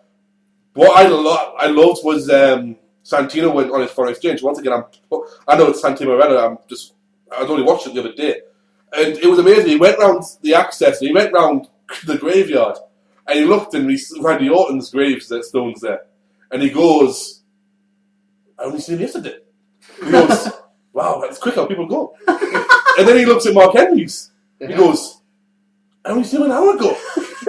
And he looks through, and it's like the next one was like 24, and he sees Edge. He goes, "Oh, I know what this is. This is his streak." Yeah. And then he looks and he sees a gold casket, and he goes, "Who's that?" Which of course it was related to Goldust's casket match. Yes. Yeah. I was like, "That's a really nice touch there with the caskets there." But I don't know how many they had. It was obviously well, you had Undertaker's like chair, but you could all sit in. Yeah, I seen some kids on that. That was quite good. Did you I got one. But and I took pictures of every single grave in order. Yeah. It felt a bit. I like that in order. It felt a bit morbid with Bossman and Gonzalez. Rest in peace to both of them. Understand. But you know, when we close the show, but it would feel wrong if they weren't there. Yeah, they are part of history. But you know, I digress. But if we're walking along, really, we're going to digress. We're going to digress. Hashtag digress. One big that's pushing it. That's a stretch and a half for that one. So as we're walking to the grave and the music's playing, the smokes keep coming. Yeah. Who's sitting over there in a chair? Has about a queue of 7 people. Mr. Paul Bearer himself. Oh yes! Man. So he's sitting in a chair. We've got photos with him. But this was the opportunity where he wasn't signing autographs, but we had will he sign this? He goes, "I don't have a pen." He goes, "He got Nick." So we had a pen on us. So he signed his Hall of Fame. Not his Hall of Fame, sorry, he signed the Undertaker's return on 20. Alright, yeah, that's a lovely picture. Yeah. So I got that, and we got 2 pictures, and he even went to me and goes, "Man, you're a big guy." And I thought that was an honour. Bearing in mind who's worked with Kane and Undertaker. I was like, "Thank you, sir." Let's just think of some of the big guys he's worked with. Kane, Undertaker, Vader. Only 6'3". You do know what this means. I thought that, and I said, "Thank you, that is an honour, sir." Just me, right? You know what this means? He wants to manage me. I've heard he needs to work. But it means that just me. For a moment there, I was over. You got over. I was over. I was over quite a few times. You were over Paul Bearer, apparently. But, but as we were looking, Dad, do me a favour. Just say, when my Djismie comes for you. When my Djismie comes for you. Oh, yes, my pretty. I'll take it. Don't I get it? I know. Right, so I actually hurt my chest when I'm so after this, Thanks for that. so after this, I'm looking through the phone. Edit. No, don't edit. This is part of the show. Continue when you. So I'm looking through my grade and I'm like, I've only got 18. And we even had the question mark because it was like for this year. So that's not. Where's it? And we're looking for Triple H off last year. And we're looking. And then we see this hearse. And it was Last Ride match versus Mr. Kennedy from all this. So we took a picture. And it was there on its own. I was like, fucking ego. Triple H's ego. It has to be the last attraction before you walk out. 17 was there. But 27 had to be last. So, click. Yeah. Got it. I was like, right, I'm happy. We got them all. So that was it just gold dust? I didn't see gold dust casting. Oh, that's dented in the background. I didn't see that personally. I don't know what that means. There was a grave with a shovel and stuff, but I didn't notice the gold one. I noticed there was the Kennedy one. Yeah. There was the was it Kamala or Yoko? It was a big one. Kamala's had the painting on it. Yeah. So probably Yoko. It was a big one. Well, we used to say Mark Henry, didn't they? Aye, and that was the only ones I saw. I didn't see the goal. It was next. You know where the chairs were? Yeah. The big chair was. It was further down from there behind the things. Oh, it might have been the back. I wasn't there, but I'm telling you where it was. That's exactly what I was. My main thing was to get the gravestones, so I was zooming in, so maybe I went past it. Because there was so much, 4 days and I still didn't do everything. Fucking hell. You know what I mean? So after that, I think the next day, we went up to see Outthink the Fink. I told you! I called it! Yeah. You was gonna do it! Djismie, funny enough, this is why I have to call hashtag bullshit on you. So hashtag call bullshit. This isn't about wrestling though, right? Because me and Dan were talking about this at Dan's house, right? Yeah. How the fuck is it that I've known you since 2004, but I've been to his house, I've never once been inside your house? I've asked you, and you were going to come, and you haven't turned up before. It helps if I know where you live. I know where he lives. Yeah, you would. You stop saying it. Hashtag 5 friends. I have 50 plus followers on Twitter now. And I have 113. How the fuck do you have 13 from going away? No. I had 111 when I left, and I even went on to Miami. I was like, 2 new followers. But the amount of new followers I could have after my Wrestlemania, but I'll get into that in a bit later. I'll get some new followers out of nowhere. Yeah. Basically, the wrestling. Saying hashtag talk mark out, I couldn't believe it. Not only that, but I reached 8,000 tweets. I was rather happy with it. I've increased the limit between you and me. Can we go back to Access? We were sitting in his house, right? Yeah. And he was talking about, I think the thing, and there's something that he's predicted, which I've got to know. I need to know if this is true, right? Any question involving, this is his words, he'll know pretty much any question. But the minute how people say is where, he'll go, I'm out. Yeah, I told you. That's exactly what he said. I go, as soon as Housefinger goes, where? And you go, I'm out. Hashtag called it. Called it. Well, I didn't actually get on because there was only 16 spots each day. Yeah. And it was like the queues, and I was like that close, but I didn't get off. But I did stay around. Did you watch it? I watched it. Good. And but when they didn't know the questions, they shout? give it to the crowd. Yeah. And I answered quite a few, and he's like, and he shouted to people, so why aren't you guys up here? Yeah. The fucking queue. But after that, but like there was a few where he said where, and I'm like, I'm out. People are looking at me, and I'm like, yeah. It's honestly, you can ask him anything in his location, and then as soon as you go location, you go, I don't know. I was the only one that there was a question. It was like, who did Bret Hart fight in a cage match in 1995? Oh, no. Right? No. What's it, man? No. 95. And they're all going through. No, none of them. And some guys. Vader. No, that's Sir Michelle Gellar. So people saying that. Akeem! And Howard Finkel come to the crowd, and I went, Isaac Yankem! And he's like, correct, sir. I was like, yeah. And then one of the guys, well, I said Kane. That is Isaac Yankem. And he's like, well, technically, it wasn't his name. Ha! I fucking told you! Yeah. Gimmicks are different, people! But after the whole thing, Is that why you still think Super Stacy and Stacey Keebler are two separate people? They're not the same person! You've never found out who Stacy is! Hashtag denial. Hashtag who is Super Stacy? Admit it, you want a threesome with Super Stacy and Stacey Keebler. So do you. Yes, I do, but for very different reasons. Rosie and two Stacys, eh? I want to take more. A bungalow. The thing is, I want to take more than the mask off, if you know what I mean. No, you leave the mask on if you everything else off. I suppose you could do that. Although it would be that'd be like fucking Tuxedo Mask or something like that. That'd just be weird. And I was like, watch this. Like, read a new DC comic, but I'm getting on. Oh yeah. I mean, a different subject. We're going back to the thing. Yeah. So this guy won. Yeah. And I was like, I could have won. Yeah. But what was his final But question? that's going to set up the big match for like next year's How Finkomania. Yeah. It's going to be Erik Van Djismie versus that guy. So we went, and then, but they did say, now I'm going to come down. He interviewed a few fans, like where he's from, and then he said he was asking who's from England and stuff, and he goes Newcastle, England, and he goes, wow, we've been to your town many times, and blah blah. And then he sat back up the top, walking up the stairs, and he was signing people's autographs. But while he was doing it, he had his pen, had his microphone, he was talking to us while we were doing it, and he was just talking. That's really cool. So that was really good. That was like, well, I actually met him twice. I didn't get his signature twice, but I met the thing twice. But I talked to him twice. Made the thing like a good bro. So, because Anna wanted a photo with him, so I decided to take him, talking to him and stuff. So that was all good. He does seem like one of the most approachable guys on. He's got a great sense of humor as well. He's like, sir, like he won, like the round, and he's like, sir, you have won absolutely nothing. And he's just ripping at the piss. So what was the prizes for winning? You moved on to the final, and then you got to play him. If you beat the Fink, you got a choice of a WWE replica title of any of them, and they had them all in control. Wow. So, but we didn't know if anyone would. I never actually saw the 1v1 games because we were obviously doing everything else.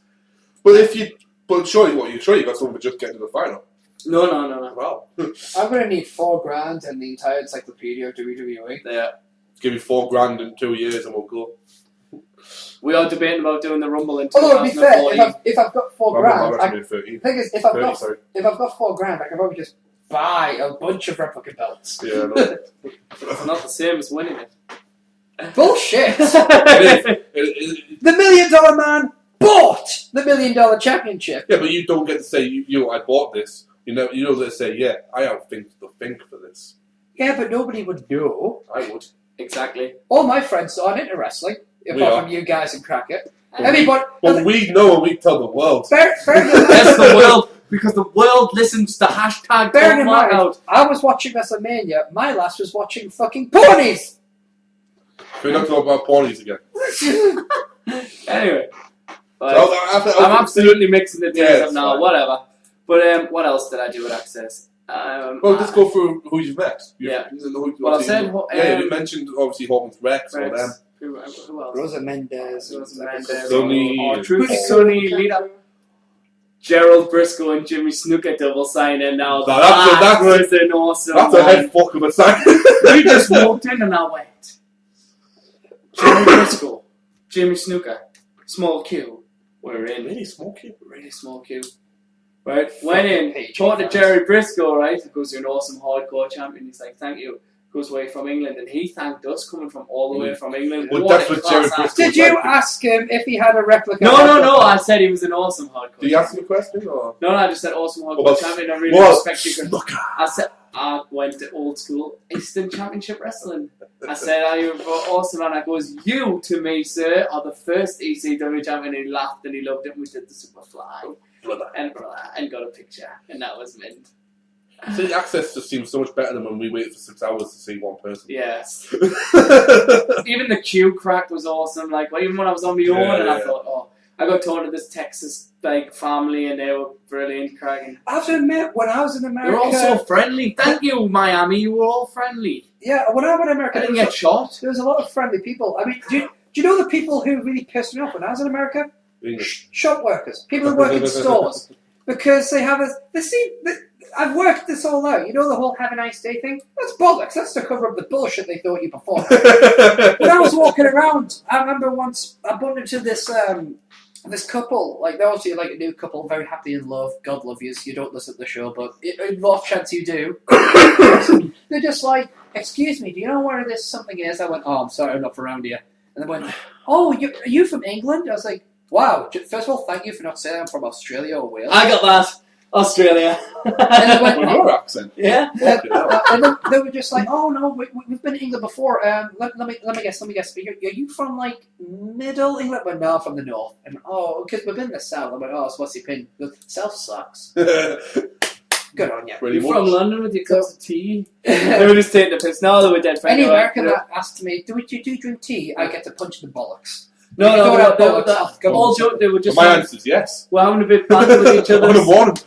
Because they were having a bit banter, and I was just saying, "Oh, you bloody roads." On the opposite side, it's like, yeah, us damn Americans and stuff. Why can't we go and we're having a bit banter? They were really fun. They were like, no. They were like, they were smiling. I was like, what are you smiling? They're like, I love your accent and stuff. Snooker, Jerry Briscoe, and then another tag team. Book it now. Gerald Briscoe and Jimmy Snooker for the tag team champions. But another legend I got to meet, just the little fact of Rocky Johnson. Oh, phew, to say another bro.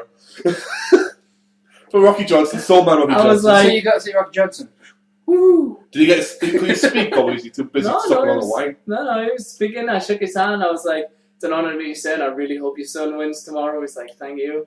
Kiss up to the family. Yeah, I'll kiss up to the family. If I couldn't touch The Rock, if I couldn't touch the man himself, I'd touch the creator of The Rock. Right. I want that quoted. If I can't touch the man himself, I will touch the creator. We right now have the title of this episode. Yep. And I did. The day that Djismie touched the creator of the man he couldn't touch. When you say you touched the creator, you mean his hand, right? Yes, his hand. He was a real good man. Obviously. Hashtag king it up. Rockin' style. I'm just going to have a quick flick through. There's that many that I couldn't remember. Yes. What other accent? Oh, JTG. Wow, he was a good...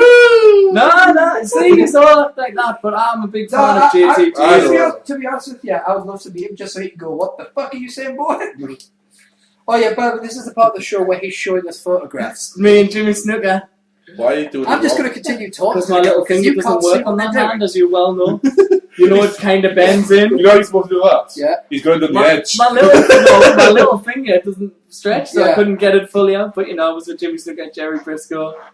Oh, yeah, so they're sharing photos. No, you might had on. I might. Oh, Christian. He was... Oh, yeah, I met Christian. Ted DiBiase. DiBiase. What I said to Ted DiBiase, I said he should have... You have a replica of your made it on the title? No. I said he should have defended it more, and I said you had an awesome debut. What a swerve. Yeah. Oh, that's Ted. Ted Jr. Yeah, Ted Jr. Yeah. I'm really thinking Ted Jr. Oh, sorry, I know we were talking legends. I'm pretty certain the Billy Dog Man gets to keep his belt. I'm pretty certain. Oh, yeah, he has it. Yeah. And there's no point asking Ted DiBiase Jr. has one because it's his dad's. Yeah. I didn't get Alright then, did you have a replica of the tag titles? I didn't get to meet Hacksaw or Big Show, but I did get some cool photos of them. So, cool, that's cool. Yeah. What are the matches? I saw JTG versus Santino. It was a good match. Cobra. Was William Regal there? He was, yes. Yeah, he was signing on one day. He was signing. He signed for everyone. He was good. Like, you meet him again? No, because I'd already met him, so I thought I tried to get I tried to get different people. It just sounds funny. It's like, no, I already met him. I tell you what, who was good. I met the Thing twice, but I won't see Real Regal twice. I tell you who was really good, Chris, and you'll be shocked at this. Jinder Mahal. Jinder Mahal was really good. I wouldn't know. I wouldn't have gone. Yeah, he's just happy to do something. Yeah, but are his arms as freaky as they are on TV? Just a little. Fucking, they're long as fuck. Like, what else happened? There was so much access. We got our souvenir WWE Cup. Did you do the entrance? No, I didn't. Not do the entrance? Nah, I didn't do the entrance. There was a little mini stage where you could go out and do your favourite superstar's entrance. Yeah. I was like, there's what not do you much do you the can rocks? really do with The problem- the rock the that problem you is, don't so- have turnbuckles. Yeah. So the problem is he did try and do it, but he kept walking to the top of it. Because, you know, I wouldn't know. You couldn't do takers because obviously it'd take too much. It's just a time. walk. That's Yeah. all the guys So were doing. I was thinking, If you weren't dressed up, it was just you Yeah. walking. So I was like, yeah, but I guess if it's there for the kids as well. Yeah. Oh, the kids. Go, and it's completely Oh, different. I tell you. I know it's like you try to do it spot on. Yeah. Oh, I'll tell you what else was there. There was Triple H's chair from WrestleMania 22. Oh, it's yeah. As it's right there. I know the fans have thought. Well, But these will be all on Tumblr. Tumblr and. Promote the Tumblr, Dan. I didn't promote the Tumblr. If we get these videos up before Saturday, I'll post them as a slideshow on the video. Yeah. So Big if. It's a big if. But it will happen.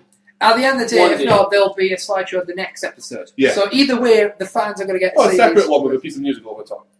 Fuck that shit. That's what editing worked for me. Huh? I'm editing this fucking shit.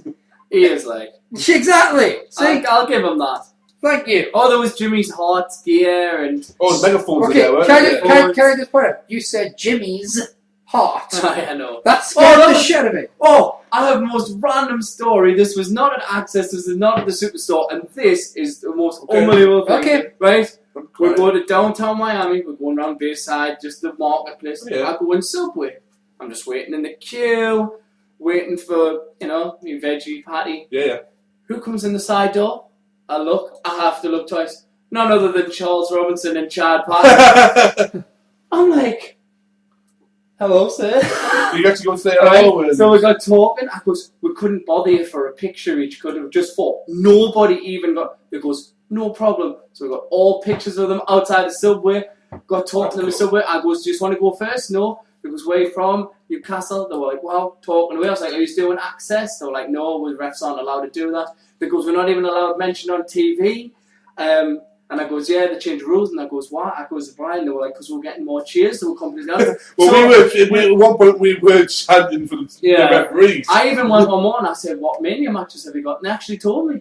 I couldn't believe it. Okay, the Charles come out and go, well, I've got a bit in the Hell in the Cell, but oh shit, sorry about that. He is my favourite referee. Little Nate. Yeah, but you know what my second favourite referee of all time is? Can anyone guess what my second favourite referee of all time is? Tell you what.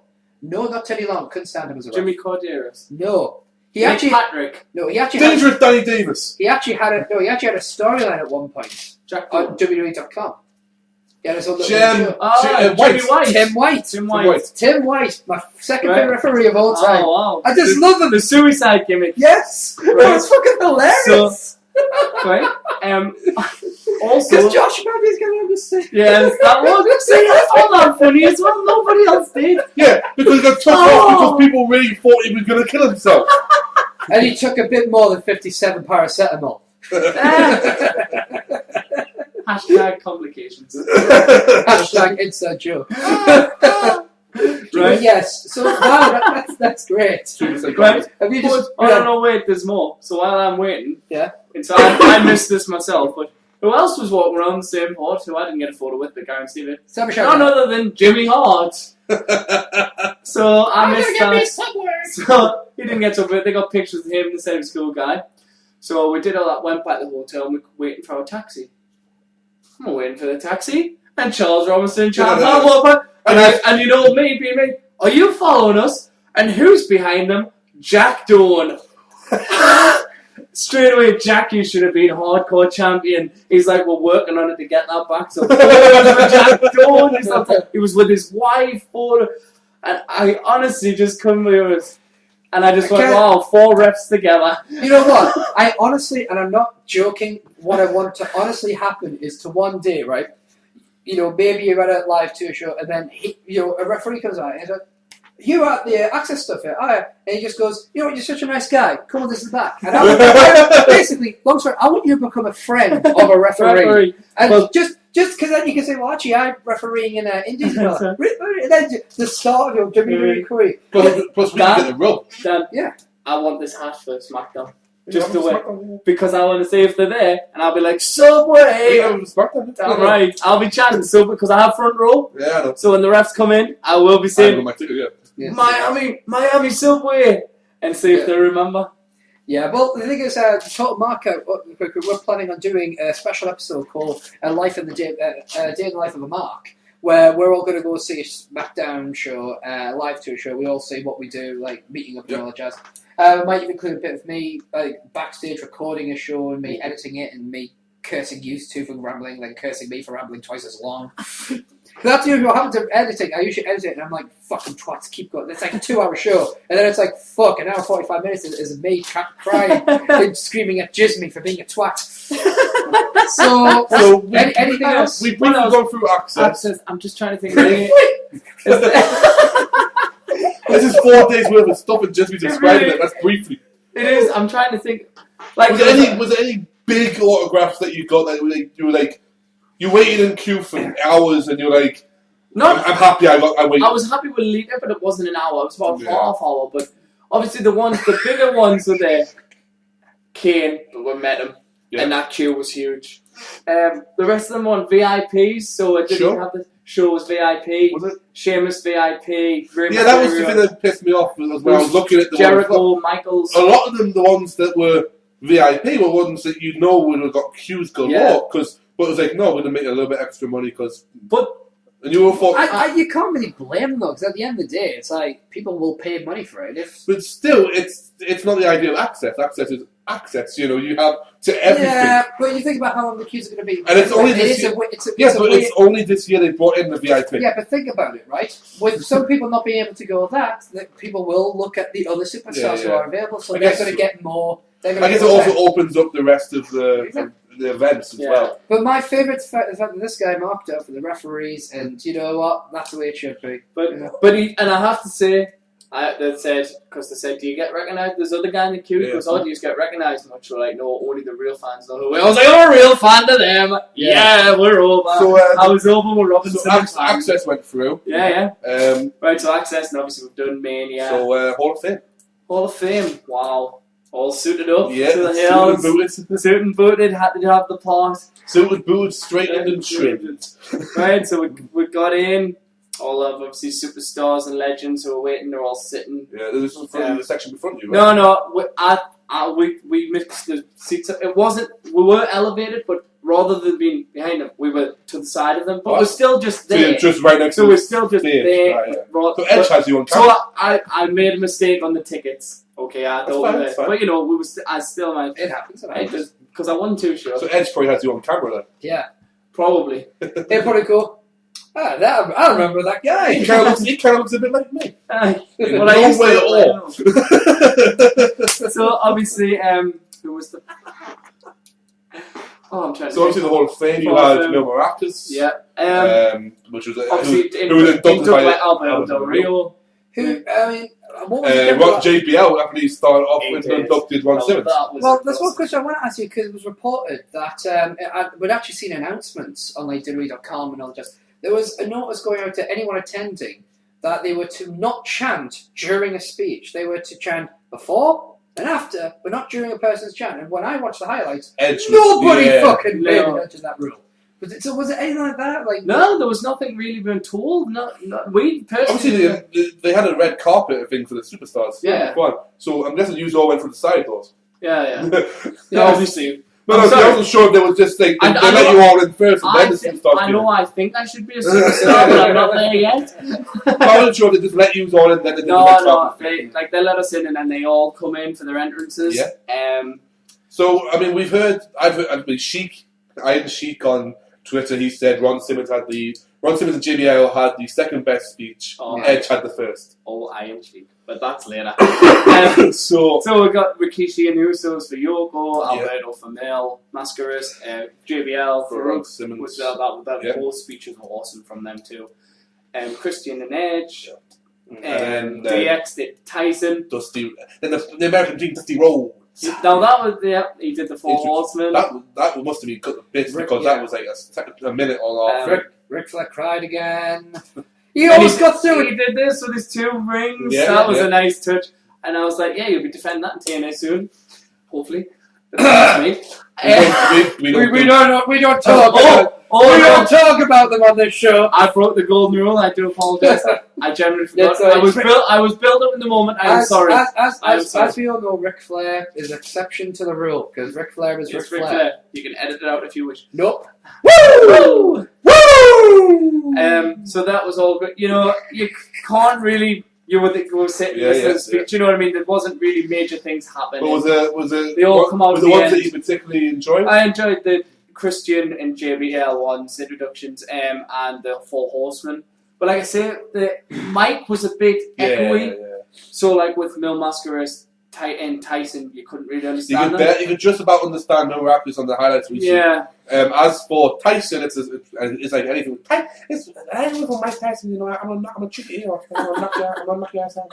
Tyson was class. He was at Access. I forgot.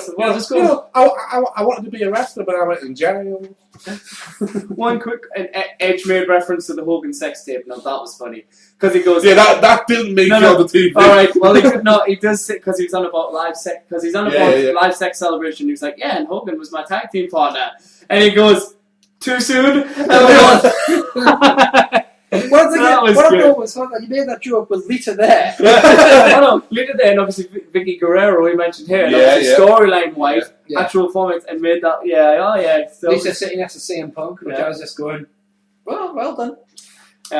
Back in love. Was it him? I think he said here, how did he describe Michael Hayes? That he looked like Kermit the Frog's pimp? I believe.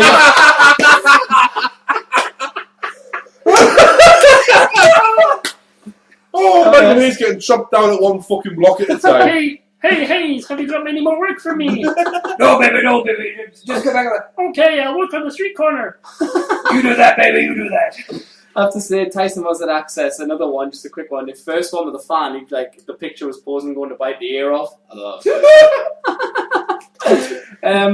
That skit there. There's just so much. So obviously awesome, all them. I'd like to briefly ask you a non-wrestling thing. Did you enjoy the basketball? Wow. See? Told you. Holy shit, the gimmick. Could you repeat that, but with vowels and consonants? All I heard was, did you know that? But I understand.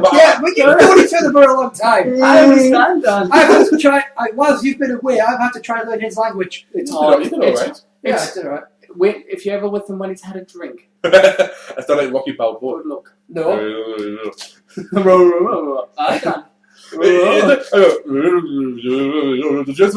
sitting there go, nah man, fuck off. The ball's over there.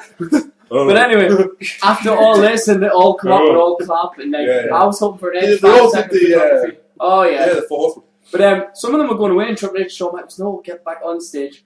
But after we all went out and they all were coming out to the backstage. We saw like JBL, Farouk damned us all. JBL was like, he was cool. Nobody signed like I have to say, but Rikishi, obviously the Noah family, loads. But Iron Sheik come out. I know we. Family. Sorry. I know we. Sorry. Iron Sheik come out right with his stick, and he come and shook fans' hands and stuff. Fucking bullshit! And somebody went, "What about Hogan?" And he went, "Hogan, jabroni!" Even I laughed at that. I thought that was nice. I was like, jabroni. So that was like quite a laugh of Iron Sheik. So obviously you got the whole thing. Runjin Singh. I was like, Runjin. So was the whole thing as good as you expected it to be? Yeah. Because we've always said that it was something we like to go. But personally, I've always said that I preferred the intimate ones. Yeah. The 21, 22, 23. It was when it hit 24 and the big stadiums. And that. I think it lost a little bit of the charm. It was like, if you went, it was almost like a sit down dinner type thing. You sit down, it was like a one-on-one situation. I enjoy it. Obviously, like you can't really say much happened because you listen to people talk, but it depends if you're interested in the stories. Oh yeah, the stories. But that's what I mean. A lot of people weren't really happy because they were like, oh. Yeah. Some people said, I didn't bother with Hall of Fame, I was only Edge. Or some people said, I wasn't really bothered about all this. Yeah. Personally, I like them all. And what I think is cool, though, is that this Hall of Fame was like the only time in the past, maybe 10 odd years, that John Cena has been over as a face. He got booed by some sections. Yeah, but when you got the Ric Flair, I'm talking about the Ric Flair story. Yeah. Oh, he's like, you drink with Flair. Right, well done, boy. You can drink with Flair? Fucking cracking. How many Americans are going, fucking cracking? I am. You're starting the craze. I am. Hashtag fucking crack. Stacey Keegan had a cracking ass. Like, Sheik, how you feeling? Enough for donkeys. Yeah. Sheik, how you feeling? Fucking cracking. Another. I won't worry with these. So not only all of that, we also went to Kevin Nash's shenanigans party. Oh, you get through to it, did you? We got through to it. And you survived? We did, because it was in one of the Balls, edgier bits of Miami, to say the least. And it was about I can imagine. it was about 11 o'clock when we got there. It was like a bit worse than Newcastle, to say the least. And we got there and we were like, where did we go? Where did we walked in? They were all there. Kevin Nash, what an arrogant prick, and fuck him. Fucking told you for years. He had no interest unless you were a woman. Of course. Alright, It's big sexy. yeah. It So, ain't big gay. But me, being with the headbangers on Twitter, Yeah. went straight to them. What two awesome guys. I was, can you have a picture? Sure. I got them. One grabbed me neck, one was pointing tail, we were posing photos. They were all proper into it. I turned around and I was like, okay, who's behind you? And I didn't even notice him. Rob Terry. Just walking around the bar. I was like, Robbie T. He was just like talking to his mate, so I didn't bother him for a picture, but I shook his hand and stuff. DDP walked in with his suitcase, only for a little bit, so I got time. I got a picture with a big quiche. He was cool. I'm surprised you didn't get a picture of you and DDP just doing that. Well, that's what you usually go, isn't it? Billy Gunn was outside, but we didn't get him, but we did see him. There's an awesome picture online that Dolph Ziggler did. What? Dolph Ziggler tweeted a picture of me and my dad, and it's him and Billy Gunn. Kevin Nash and X-Pac were there. I didn't see Robbie E. Both Pac-Man. I didn't get a picture of him, so he seemed a bit arrogant. One that I'd like to ask, I don't know if he made it or not. The Hurricane was supposed to be there. No, he couldn't make it. That actually got announced Right. that he had another arrangement. I think he was Because Hurricane is one of the guys that I'd like to meet. he 'cause didn't he's actually make dead it. nice. Dead Well, down you there. two are best of mates, man. Oh, yeah. I know, you're over on Twitter. We're beefing with comic fans. You know. Exactly. So he didn't make it. But apart from Nash, they were all cool on the pictures and stuff. Yeah. That was it. It didn't last long. They didn't last long themselves. Yeah. They were away. But, we were at the Hall of Fame first, so they might have been there a bit longer. Is it wrong, by the way, that when he said Kevin Nash is arrogant fuck Kevin Nash, that a wave of awesome, and it just a warm feeling. I still respect him in the ring and still think this, but he's just not a nice guy. Like, well, that's WrestleMania weekend. It's over with. Is there any more moments? With one particular big thing left that you attended. Monday Night Raw. Let's do. Should we do what we normally do and review the motherfucker? Let's start with The Rock's declaration. Well, Declaration. That's the word. you can imagine when the man. The Rock's I dream. knew exactly where this was going. From the minute he walked out, I went, "Oh, I know what this is going to be." And I called him again, but I wasn't going to say it on Twitter, so I've only got my little brother as a witness. I said, he's going to declare his bid to be WWE champion. I think, what's that one? He came with that rhyme. It's like, obviously, the Giovanni beating pie, eating elbow drop and heart stopping, elbow raise, was it? Eyebrow raising. Trailblazing, eyebrow raising. Something anthem. To one day to be WWE champion. More massive reactions from myself. That then reignited the yes. All right. Yes. Can you say at this point? I also turned to my little brother and I called next year's WrestleMania main event: Rock versus Brock for the WWE Championship. At that point, yeah, because I knew Brock Lesnar was back. You all knew. I didn't. Oh, you I read a rumor. I heard about it. Off the internet. Well, I read a rumor about it. You know, like with WrestleMania, I stay away from the sites. Well, and I even stayed away from WWE.com for that night. Yeah. And they apparently on Twitter and online they said, "Oh, Brock's at Miami." Oh yeah. Well, we obviously the Brock Lesnar chat. The thing is, I knew the day before WrestleMania that Brock Lesnar had been signed because he signed a 1-year contract. It's like the deal of his contract is he's supposed to appear at least twice a month. Between now and WrestleMania. It's a 1-year contract. All right. And they're working on, and I found out on the night after Raw, that they actually are working towards Brock versus Rock for the WWE Championship with Brock. Well, I said triple threat. Yeah. That would have been a more interesting way because they all have beef with each other over the years. Obviously, Yeah. Brock. Well, they just showed it on .com Brock beating Rock, Yeah. Brock Cena from '03. So I thought, no, this could be an interesting twist. Well, Brock was the one that turned But him who into was the in as champion? economics. I'm guessing Cena has to win champion. Obviously. I'm predicting. Could be Brock. I think it's great. I think it's great that Brock is back at this point because it kind of lines things up. I'm glad he's only in for a year, maybe because of his injuries and his illnesses. I just want him to get through the Cena thing very quickly because we all remember Cena and Brock Lesnar's past. Oh, we do. They do not like each other, No. and I don't think time has healed these wounds. It's Brock Lesnar. Nothing heals Brock Lesnar's wounds. Brock Lesnar still got a chip on his shoulder about a guy who legitimately beat him in UFC. Yeah. Brock Lesnar doesn't like people. He's like me. He doesn't like people, he tolerates them. So that's why Dan can relate to Brock Lesnar. Yeah, that's why I bombed right the motherfucker when Brock came out later on. Yeah. I just went. I was like, I was like, they're all chanting. Yeah. I was like, do they know something? And I was like, nah. And then when it just went, Dun, dun, dun. holy shit! And it just got because I was just like, Cena, yeah, blah blah blah. I was just told to take photos, babe. That's just. I was like, I'll take some photos. So I was like, click, time, Tron, just like really. I'm listening, obviously, and I'm like, you pander the Rock. And I'm just like, click. Which was pretty pathetic. And then I was just, when that happened, it just got me out of my seat. And I'm like, The place was on. I'm not going to say Miami was one of the best crowds for Raw in a long time. oh wow. And that Raw was very good as well for It me. was. Nah, Not for you. for me, it went.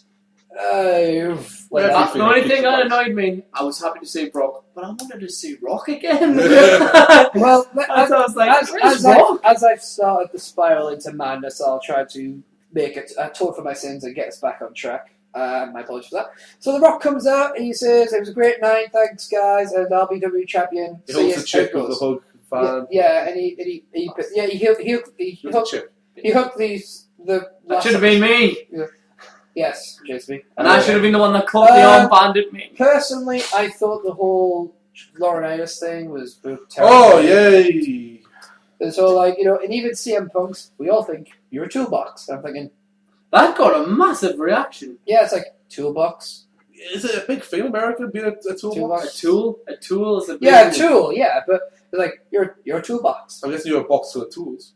And it's like, It actually got a huge yeah, I would, you know, but, Oh, so we were all in agreement that we would sit there going, "That it?" yeah. But here's my Yeah.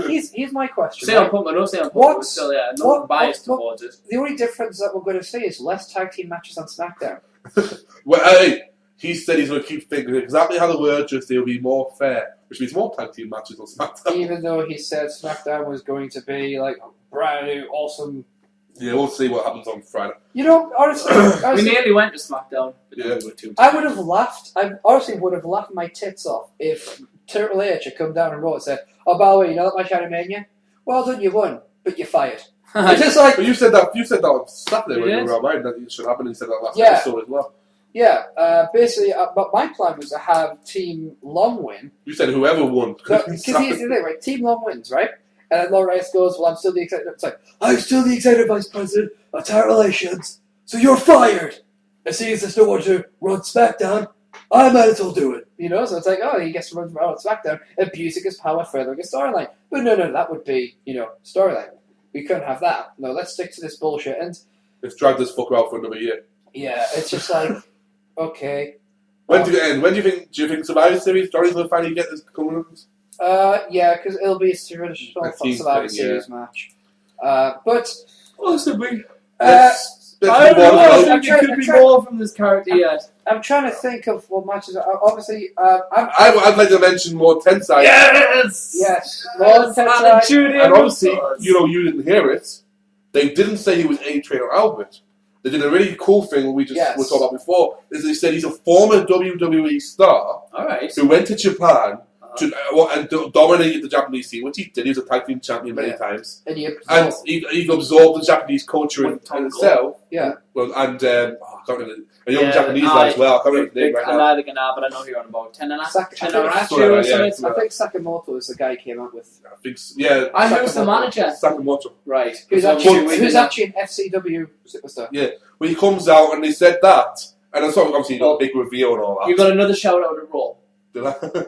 Well, his head when his head comes on, right?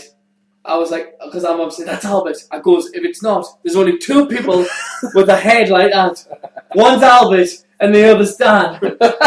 And Stephen said, maybe that's what's happened. Dan's been secretly signed.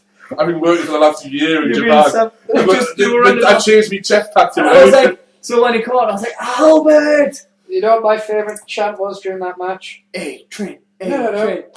You Match should show, go man. back. Yeah. What was really cool was the fact that they then said, like, you know, we know this superstar, you may recognise him. They said about this stuff on his face, what he said and all that. But then the W.com had actual thing, and they acknowledged him as Albert and A-Train. And went through that and said he was in Japan and dominated. So they went the smart route. Yeah. So it's like, so for one, guy. so whoever is writing for WWE, it's like, good But call. I remember you said then you went, that makes loads of sense. Yeah, I like Who's that. writing this bullshit? No, I I'm like just that. really scared that it is Freddie Prinze Jr., you know? Which, oddly enough, is related to, you know, To Sarah Michelle. We got a reference. Hashtag Sarah Michelle Gellar, people. I don't know why. I If think I- I may have missed a bit of joke while I've been away. If I was single, I No. would very happily hashtag Sarah Michelle Gellar. I am I'm saying- single, but I don't think she is, and I don't think I have a chance either way. Or 7 3/4 or not. Like I said, I'm a 5 foot. Where Me the fuck's head. he gone? Where the fuck's he gone? Oh, I accidentally stepped on him. Foot tall. And I weigh 200, and you might as well just start eating more butter because you ain't getting shagged again. The Santino match, the triple threat, Yes. was an entertaining match and led to some development afterwards. And from the Yeah. sound of the crowd, Funkasaurus is over. Oh, well, Mania. Wow. Oh, so Everyone yeah. was One dancing of in the- the stadium. This for me, the sell by Dolph Ziggler on the ramp was Oh. worse. As in, like the factor than the Elimination Chamber match. Oh, what do you Oh, yeah. BAM! Jesus. Oh, Well, I have 2 Oh. things to mention at the end of the show before we finish up later on. Yeah.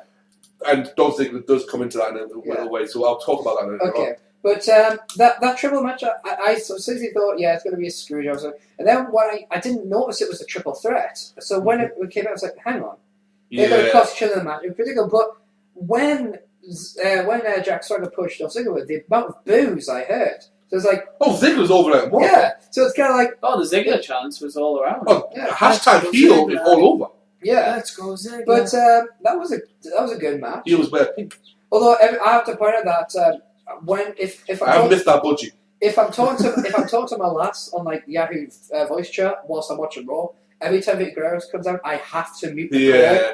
Otherwise, my So I bet she fiancée- loved it that they had 2 introductions this year. Oh God, she was pissed. But yeah, other matches. Actually, talk about the Lord Tensai match. A-Ray was just beaten Oh, up. we got Anna. Alex Riley's on Raw, and I just went, he's getting squashed.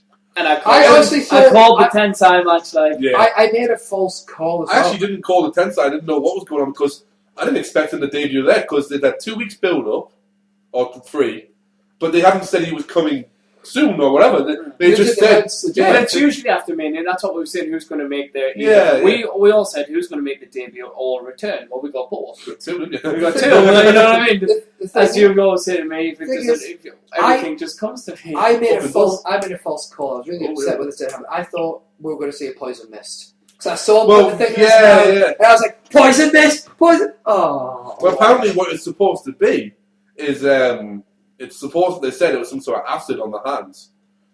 Yeah, what you put in your mouth. Apparently, Yeah. it was some sort of. It's supposed to be some sort of. Not acid, some sort of like irritant Yes. that Again, that you put yeah, in your mouth. that's rubbed that on when rubbed against the skin, you know. Yeah. And but well, in actual fact, what I believe is that the capsule didn't burst Yeah. properly. So when he spat, with water. it was just nothing. It was just spit that came out. So then he did that. I may be wrong, but that's just what it looked like to me. But no, I think Because it wasn't a great big But No, because we But, couldn't see it till we saw the replay. but then you had to be honest, I didn't give two flying facts about any of the other matches. There wasn't many more. There wasn't really much Yeah. else on. Well, the Check- Cody was predicting a big show come on. We all Yeah, I thought that. Yeah. Well, I didn't like the way that happened. Let's fast forward to the actual big one where they've been building Cena up, saying, "Oh, he's been silent." I don't think anyone gave two shits because is that right? He's either like turn heel or they're going to fuck it up. It was this Well, whole. you know, It was the whole. Oh, Rock's this. Rock's, for those who think I'm going to embrace hate, yes. I'm not going to. No. Although, another thing I have to shout out. Big props to the Miami crowd for during Alberto Del Rio's return. See. I was like, fuck yes. Not only did we get CCC, we got we. Yeah. We got obviously yes. There was another random language. I can't remember now, but there was you are in Miami. So Spanish, it's a given. Cuban. It's a whole. But it was just culture. all this coming out the arena, just any language anybody could think of, yes, to get a chance. So I tried to get I. Da. But that's what I think is going to happen at Newcastle. When Brock Lesnar came out, when I heard the boom, I heard it. When Brock first came out, that was a huge pop. I was looking going, he does not look well. He's obviously I know why. He's not fighting shape again. Yeah, so that's why I'm kind of like, I'm glad that he's going to appear. Tanned. Yeah, so I like the fact that they've got this contract with him. They're not going to be using him too much because I think he'll be used. Like you said, he'll go on next week to say what he did. He'll not be doing many moves. No, the contract states twice a month, but they're expecting he'll do more. I was thinking Cena SummerSlam, maybe. It's a long build-up. To be honest with you, the way with Brock, they really need to be careful how they use him, because I said this to Crackett on the phone when we were talking about Brock Lesnar coming back, because we knew that he was already signed. Do we have a tendency to try and overuse certain people? Yeah. And with Brock Lesnar, going to be very, very careful with how much they try to get out of him, because they need Brock Lesnar more than Brock Lesnar needs them. And if they injure Brock Lesnar, they fucked things up royally, especially for next year's Mania. Yeah. If they are going to go with the Brock versus Rock WWE Championship match, which, by the way, I wouldn't mind seeing, because we never got to see the rematch. Exactly. Rock never got his rematch. The wrestling purist to me is like, I don't want to see Brock at WrestleMania again. Yeah, because I don't want to risk the stinking up of the fucking joint again. Yeah, because I think the problem is... Did you not enjoy the SummerSlam match? No, we're thinking about Brock versus Goldberg. Brock's last WrestleMania match? Oh, sorry. But jet lag's kicking in. It's alright. Raw was okay. I would like to see how they go next year. But before I finish on Raw, the one thing I want to talk about Raw, then we'll go on to our big news, obviously, because of the big thing we're coming up. And then you've got a couple of things you want to talk about in the end, right? I have one more thing after Raw as well. Okay, well, the thing I'm going to finish on Raw, but I want this to be the end of Raw, in terms of what I talk about anyway. Right. Jericho, CM Punk, right? The CM Punk match, Punk, sold like a champ. I'll get him sold. And then Jericho finally does what I've been wanting to do. He does a promo which is just Jericho caliber. Healed as well. Yeah, told you I was going to make it. First of all, at no point did Jericho say, it was a fluke. He fully accepted that he lost at Mania. Yeah. But he wasn't going to let it go. Yeah. Pouring Jack Daniels water, smashing a fucking bottle of Jack across his head. Did I call it? You did say, are we going to go James Storm Rhino route here? Yes. Yeah. I we did. But that was, of course, I love the fact that obviously Jericho botched by slipping, and then he immediately went on Twitter saying, I didn't slip, I was doing the impression of CM Punk walking drunk. So I thought he'd try and cover some shit up because we all went, way when he slipped. I'm from Winnipeg, you idiot. But so basically, I thought, for me, that was the moment for Raw. I mean, obviously, Brock was big, but for me, that was what made me go, that's Raw. He said CM Punk had stitches in the back of his head. Yeah. Legitimate stitches as well. That was on .com, they showed that, and they had medical problems. So you want to mention something? After it all ended, and obviously we're just like fucking hell with Brock. Yeah. We all go out back in the arena again. Oh no, sorry, no. First we have a dark match. Yeah. We have a 6-man. It was advertised as a 10-man tag. Yeah. It got knocked down to a 6-man tag. So CM Punk. Yeah. It was Bryan, Kane, and Cody Rhodes versus Big Show, Sheamus, and Randy Orton. Can I ask, this may intrude in it, but is it true that Big Show got angry during that match? It's been reported that Big Show got quite angry at the yes chant. Oh, well, I didn't really notice if he got that. Because apparently he was getting angry that Bryan was getting over when he was supposed to be the heel, and the idea was that you're supposed to hate him. And Bryan's responses were one word, and one word that shuts everyone up when you say you're supposed to be a heel. Now you've said that, he did hit him quite hard. It was a simply turn around, Austin was heel. Yeah. And he got over with what? So Bryan's response was, what? Yeah. And that was it. Yeah. And then that was the end of the Well, conversation. he did hit him quite hard. But I personally, me, as a fan myself, I'm annoyed at the yes chant for The Rock and Cena. And you know my opinions on Cena. Yeah. But I still don't think Daniel Bryan's chant should be used for either of those two after that huge match. I'm sorry. Oh, yeah, but I think it's just one of those things. Stone Cold was asked on Twitter, Yeah. is yes the new what? Oh, that's what we were and he all- said, yes. Yeah. Yes. And so I think it's one of the things where it's going to be used to death now. Yeah. I mean, I'm going to do it when we're in Newcastle. No. You just said yourself. I'm not. You just said yourself. Thank They're you. trying to do Thank variations. Yeah. Oh my god, I am sick of that. I want, honestly, if I hear that chant, I don't care. I was going to do You it know what? anyway. I've got an idea, right? Ask chant, no. No. Let's not even do no, right? It's obvious. Let them do yes. We'll do what? Yes. What? Yes. What? Yes. And then just watch people that shut themselves going, I do not know who's on I our tell you what side. does shut Daniel Bryan fans up when they're all shouting, Daniel Bryan, if you just shout, overrated, because it sounds like that's part of their chant, and that was really good. But then, what's their answer? And then they have to go, yes! That's very very true. So that kind of shut them up. So every time I'm Daniel Bryan chants... I'm going to do the chant anyway because I'm a Daniel Bryan Yeah, fan. I know you are. Yeah, So, I know. well, anyway, back to your situation. So I kind of shut a few up, and that was quite good, because I was like, oh shit, we're best not to say that. Yeah. So that was quite funny. But so the 6-man tag, like, their faces won, and Bryan got squashed again by Sheamus. But he did a promo afterwards, didn't he? He did, yes, and he was like, he went a bit face, and he's like, thanks, Yeah, and he goes, heel. apart from when he went to AJ, Yeah, I've shut seen up. it. Yeah, and then there was one thing he did say. He goes, Watch "Well, yourself, at least to you guys, I have a new T-shirt." And he's like, "Yes, right." So we went out and they were out the arena again, same place for the whole thing. And they were coming out. Sheamus come out, and he come up. But Daniel Bryan came out. Yeah. Right. So everyone chanting, and he's there, and I'm still chanting, overrated. Right. When he's there, but I'm nice. People want to see Daniel Bryan. He actually did come and sign autographs. So rather than being hypocrite, I walked back and I let people in front of us. And he signed actually Steven's sign, because they had a sign, Attitude Era crossed out, Rock and Wrestling Era crossed out, Big Johnny Era taken. He signed that sign, right? But I could have got a sign from, but I didn't. Anyway, so I'll give him that, but I still was not thought about it. So that was another random wrestling moment. So I'll give him big ups to signing for his fans. Yeah.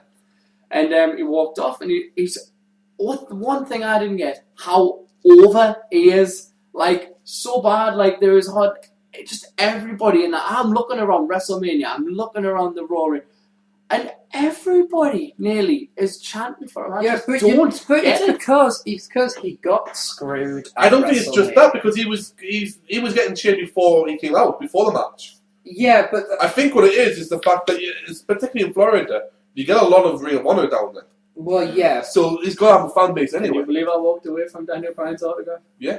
No, I yes. That. Good. Yes.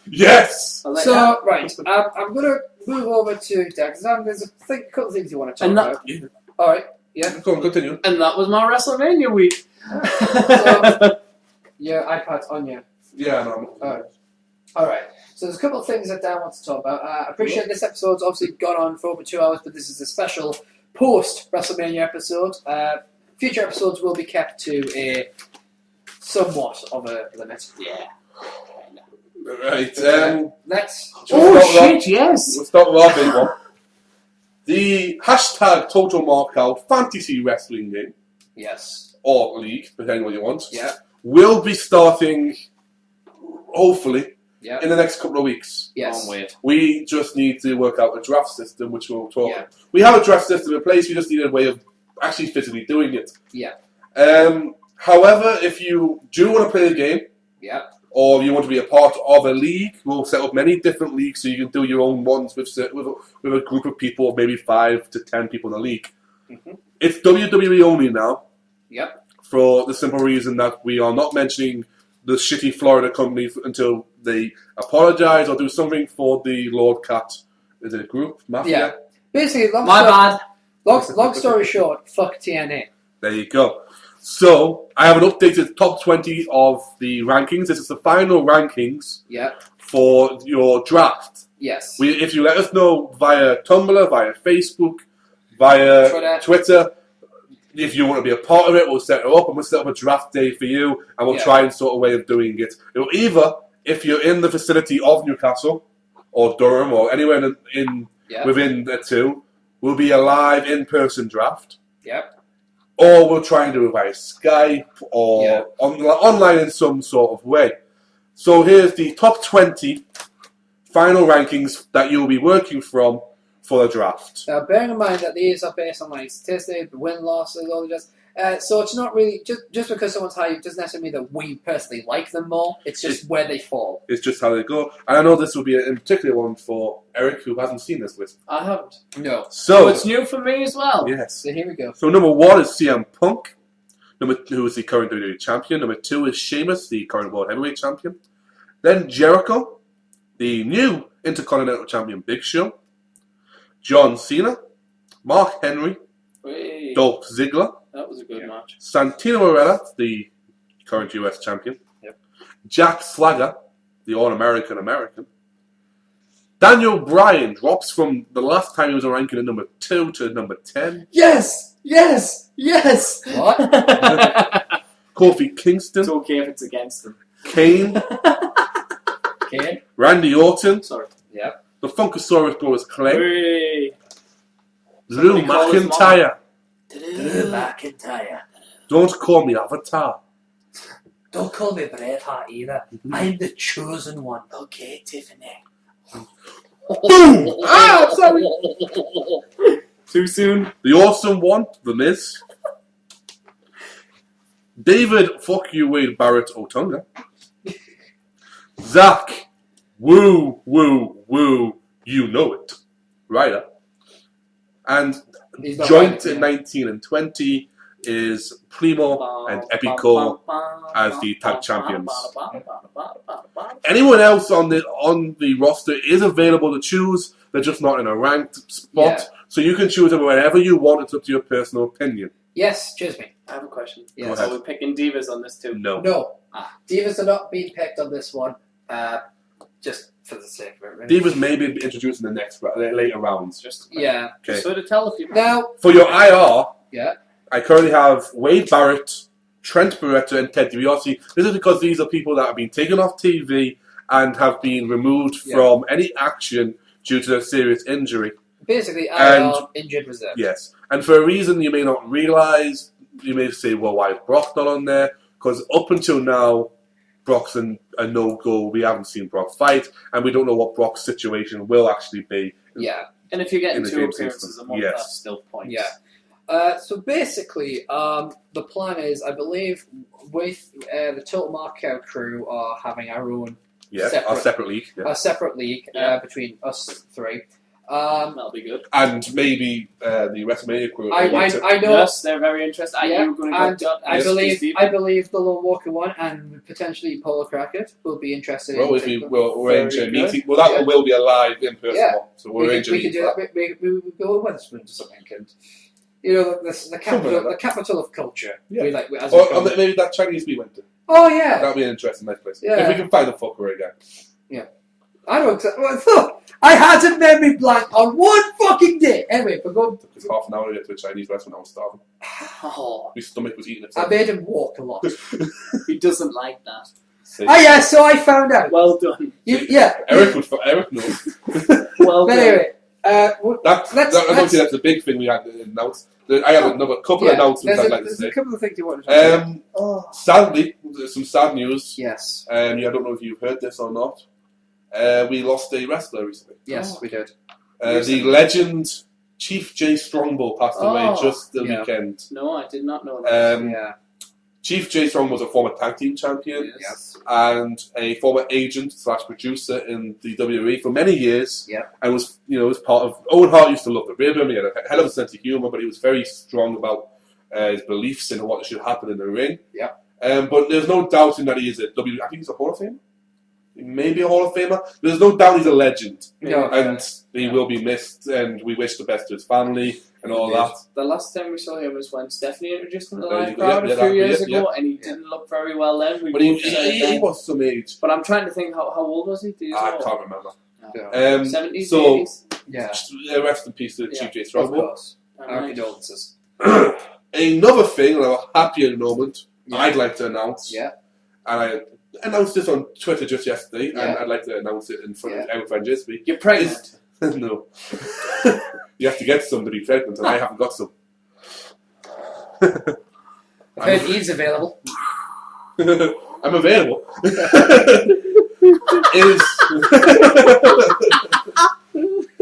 is that WrestleMania is the end and the beginning of the wrestling calendar. Yes. So with that being said, I am officially announcing that on the next episode of Hashtag Total Markout will be the first ever and first annual Hashtag Awards. Hashtag Total Markout Awards. We will be launching them with in particular, which will include which will include such things as Superstar of the Year, excuse me, Most Hated Superstar of the Year, which will not be for heels, but for the wrestlers that we personally despise. Daniel Bryan, John Cena, Brodus Clay. No, will be Miz. Best Debut of the Year. Ooh. Best Gimmick of the Year. Ooh, yes. Best Match of the Year. This one's from Mania to Mania. Mania to Mania. Yeah. Starting from last Mania. Starting from 27 to 28. So I assume you're starting from Raw And to Mania. you know, we have all these. Yes. We have all these interesting ones as you usually see in that. Yeah. But I'm gonna throw out some interesting ones just for us. Yeah. We're marks. We should have our own special awards. Yeah. So I'm gonna have. Let's say it's pretty much giving who we're gonna choose for this one. Yeah. But Seller of the Year. Yeah. Goddamn sexiest a bungalow of the year. Yes. Could you repeat that? No, I'll just listen. No. Sure. I'm on the whole of the year. Yeah. I mean, I know. I'm gonna have to listen. I've been teaching people about the Agbon Lahore, and people are embracing the Agbon Lahores. We will have weirdest hashtag. We'll have the weirdest hashtag of the year. Weirdest hashtag of the year. Yeah. Just me. I think Which will not be one. I think I'll win that one. And best tweeter of the year. If you've got a certain superstar that you think it was really good on Twitter. Damn, superstars entry only. And of course, then there will be the mark out moment of the year. Ooh. A moment that all of us can agree on, and we must agree on. But yeah, That is the biggest mark out moment of the year. All three of us have to agree. Yes. And that award will be called the Total Mark Out Award. Well, an idea would be if we all pick at least two options each. Mm-hmm. Statistics say that the chances are we're all going to pick at least And what we've all picked. this is from WrestleMania 27 to WrestleMania 28. Well, I assume it's going to be like the Raw after WrestleMania 27. No, from 20. Well, you Because can do that, yes. All right. Because obviously that would be the end of the year, so the start of the year would be Raw. So that is what we're going to do. So Sin Cara's debut then. Yeah. Or maybe when Sin Cara botched. Botching, And that is one as well. We will have the botch of the year. Seen his leg drop, no rock. He nearly took his fucking head off. We watched that replay. Oh my god. But that's next episode. All the awards and nominees will be put on to Facebook. Yeah. Tumblr. To Tumblr. Or Tumblr. Yeah. Even. Tumblr. And we'll even ourselves will tweet out certain awards. I have an announcement to make, which I know you guys probably wouldn't expect me to make this one. You may remember a while ago I said on this episode of Total Markout we would be having an interview with Stand a Legend. Quick! I never got to do that. Sorry. Right. Because I was working. Now, I've tried having a look at the footage. It needs editing. And at first I didn't know how bad or good the quality of it was going to be because we had a very bad connection on the Skype call. It turns out that the connection is so bad you can barely pick up anything anyway, except for 1 or 2 points. Really? Really? Now, Okay. Now, really? Randy. Riley. Jimmy! Now, I will probably try to rearrange an interview date at some point in the future. We haven't got any available spots. So far, we haven't got any available spots for the next 3 months. Right? However, I will highlight certain aspects of that interview. Right? Now, Xander is my personal friend. I've known him for a long time. You unfortunate fool. Just for being straight up honest, because we're all about honesty. Dan does not like the guy. Right? I stand the prick. So the next interview, it'll probably just be me and Xander, pretty much because there were some comments made which were controversial. Controversial? And in some I'm on the fence, I don't know the guy. things such as all sport is fake, every single one of them is rigged and all this jazz, and basically talked about a lot of things, and... He could do a better job than The Rock and Cena. Yes. That's why he's working a shitty independent in Illinois, and The Rock and Cena's main event at WrestleMania. Yeah, the reason I feel the need to bring this up is because, like I said, Xander is a friend of mine. But I am not going to force my fellow co-hosts into interviewing someone that they have a personal gripe with or they do not want to deal with. It's unfair to them. So when I do interview Xander Legend, it will be myself and Xander Legend, and we will talk about... WrestleMania, how he thinks that went. If you'd like to review any of the comments he made previously, He didn't watch WrestleMania. Remember, he said he hadn't been keeping the loop, but you knew everything that was going on. Yes, like I said, he made a lot of comments which are controversial, and I know that he sometimes listens to the show. Sorry. No. Again, he knows how I feel about him. You know, we get on. We have our disagreements, but generally we get on. But I don't want to be lying and saying, we don't know whatever happened. I'm just being honest. Dan, you don't like the guy. No. I can understand why with the comments that were made. So either it'll be me interviewing, or maybe Djismie will join me to interview him. We don't know. Arrogant as fuck. But like I said, we don't have a spot available over the next. We don't have a spot available over the next 3 months because we've got too much planned. So that's just the reason why you haven't heard the interview between me and Xander Legend yet. Seriously, the footage is shit. That's just because of the connection. And just as a point, I do want to say that anyone that does appear on the show, hashtag Total Markout. We're not live radio markout. We're not markout radio live. We're not totally marking out radio. Yeah, we are hashtag Total. In fact, we'll do it properly. We are hashtag Total Markout! That's the name of the show. And I think this is a good place to leave it, guys.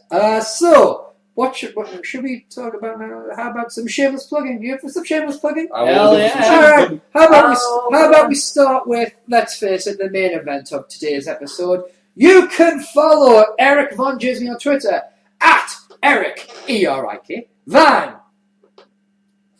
Thank you. That was pronounced wrong. Djismie, D-J-I-S-M-I-E, and the D is silent. Never shut the motherfucker, does he? No, that's the irony. You can follow the Geek King at Twitter at King in block capitals King632. Follow him on Tumblr at undeadgeekcomics.tumblr.com, and the geek is G33K. Absolutely. And you can also follow our Total Markup page for the Geek here is the moderator of our Total Markup Tumblr page. Thank you very much for doing that. And if you have been watching and noticed that we kind of dropped off the 30-day wrestling challenge, that was because there was a problem uploading stuff. Yeah, so we'll try to get that whenever we can. But you can find that at totalmarkout.tumblr.com. And as per usual, you can follow me, the self-proclaimed genius. It's a very ironic name. Yeah, where do you see bookmark? Yeah. To be fair, I'll give you it. This show wouldn't be happening without you. Oh. So there you go. It'd be called something else. Look, and we haven't disagreed. Yeah. On anything. I didn't disagree. Yeah. It would work without you. Yeah. We know it's worked without him. Oh. You can follow me at SteveJones313 on Twitter. You can follow me on Tumblr, if you'd like, at SteveJones313.tumblr. You can follow me pretty much DeviantArt. You can follow me DeviantArt, Formspring. Do follow me on Formspring. I will answer any question you send me. Honestly, any question you send me, I'll answer it. And that the username for all those websites is SteveJones313. Now, if you want Facebook. Yes, you can follow me on Facebook if you want. You can like us on Facebook. You can like us on Facebook as well, you know. Just search hashtag Total Markout. Don't expect to find Erik Van Djismie anywhere near it. No, he's not on Facebook, and that's not going to change anytime soon, and good on him. Finally, if you're watching this on YouTube, why don't you check out all our other episodes on blip.tv/Total Markout, or hey, check out all my other shows on blip.tv/The Wandering Angel. But if you're on Blip TV, go visit YouTube at youtube.com/user/The Wandering Angel. And check out his other videos. Exactly, because, hey, I've got to get over. I've got to make a living somehow, dude. Well, so basically, next episode... Yes, you were over.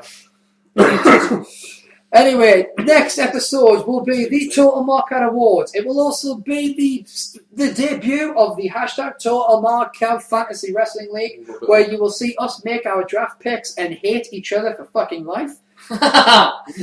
And, you know, the question is, how will WWE continue? Will the Johnny Ace storyline get any better? Will CM Punk end up fighting Chris Jericho for the title at Extreme Rules? What was that announced? Will Lord Tensai bury another person? Or will we get the match we've all been waiting for? Brodus Clay versus Lord Tensai in a bury match. Who knows? In fact, they could make it a buried alive match and actually make it quite ironic. Yeah. Well, that's all from us. Hashtag ironic. That's all from us, really. And I think we should close it out the same way we should. This show's done with a 3-man hashtag Total Markout shout. So I think we should do that in 3, 2, 1. Hashtag Total Markout! Hashtag. What? Hashtag.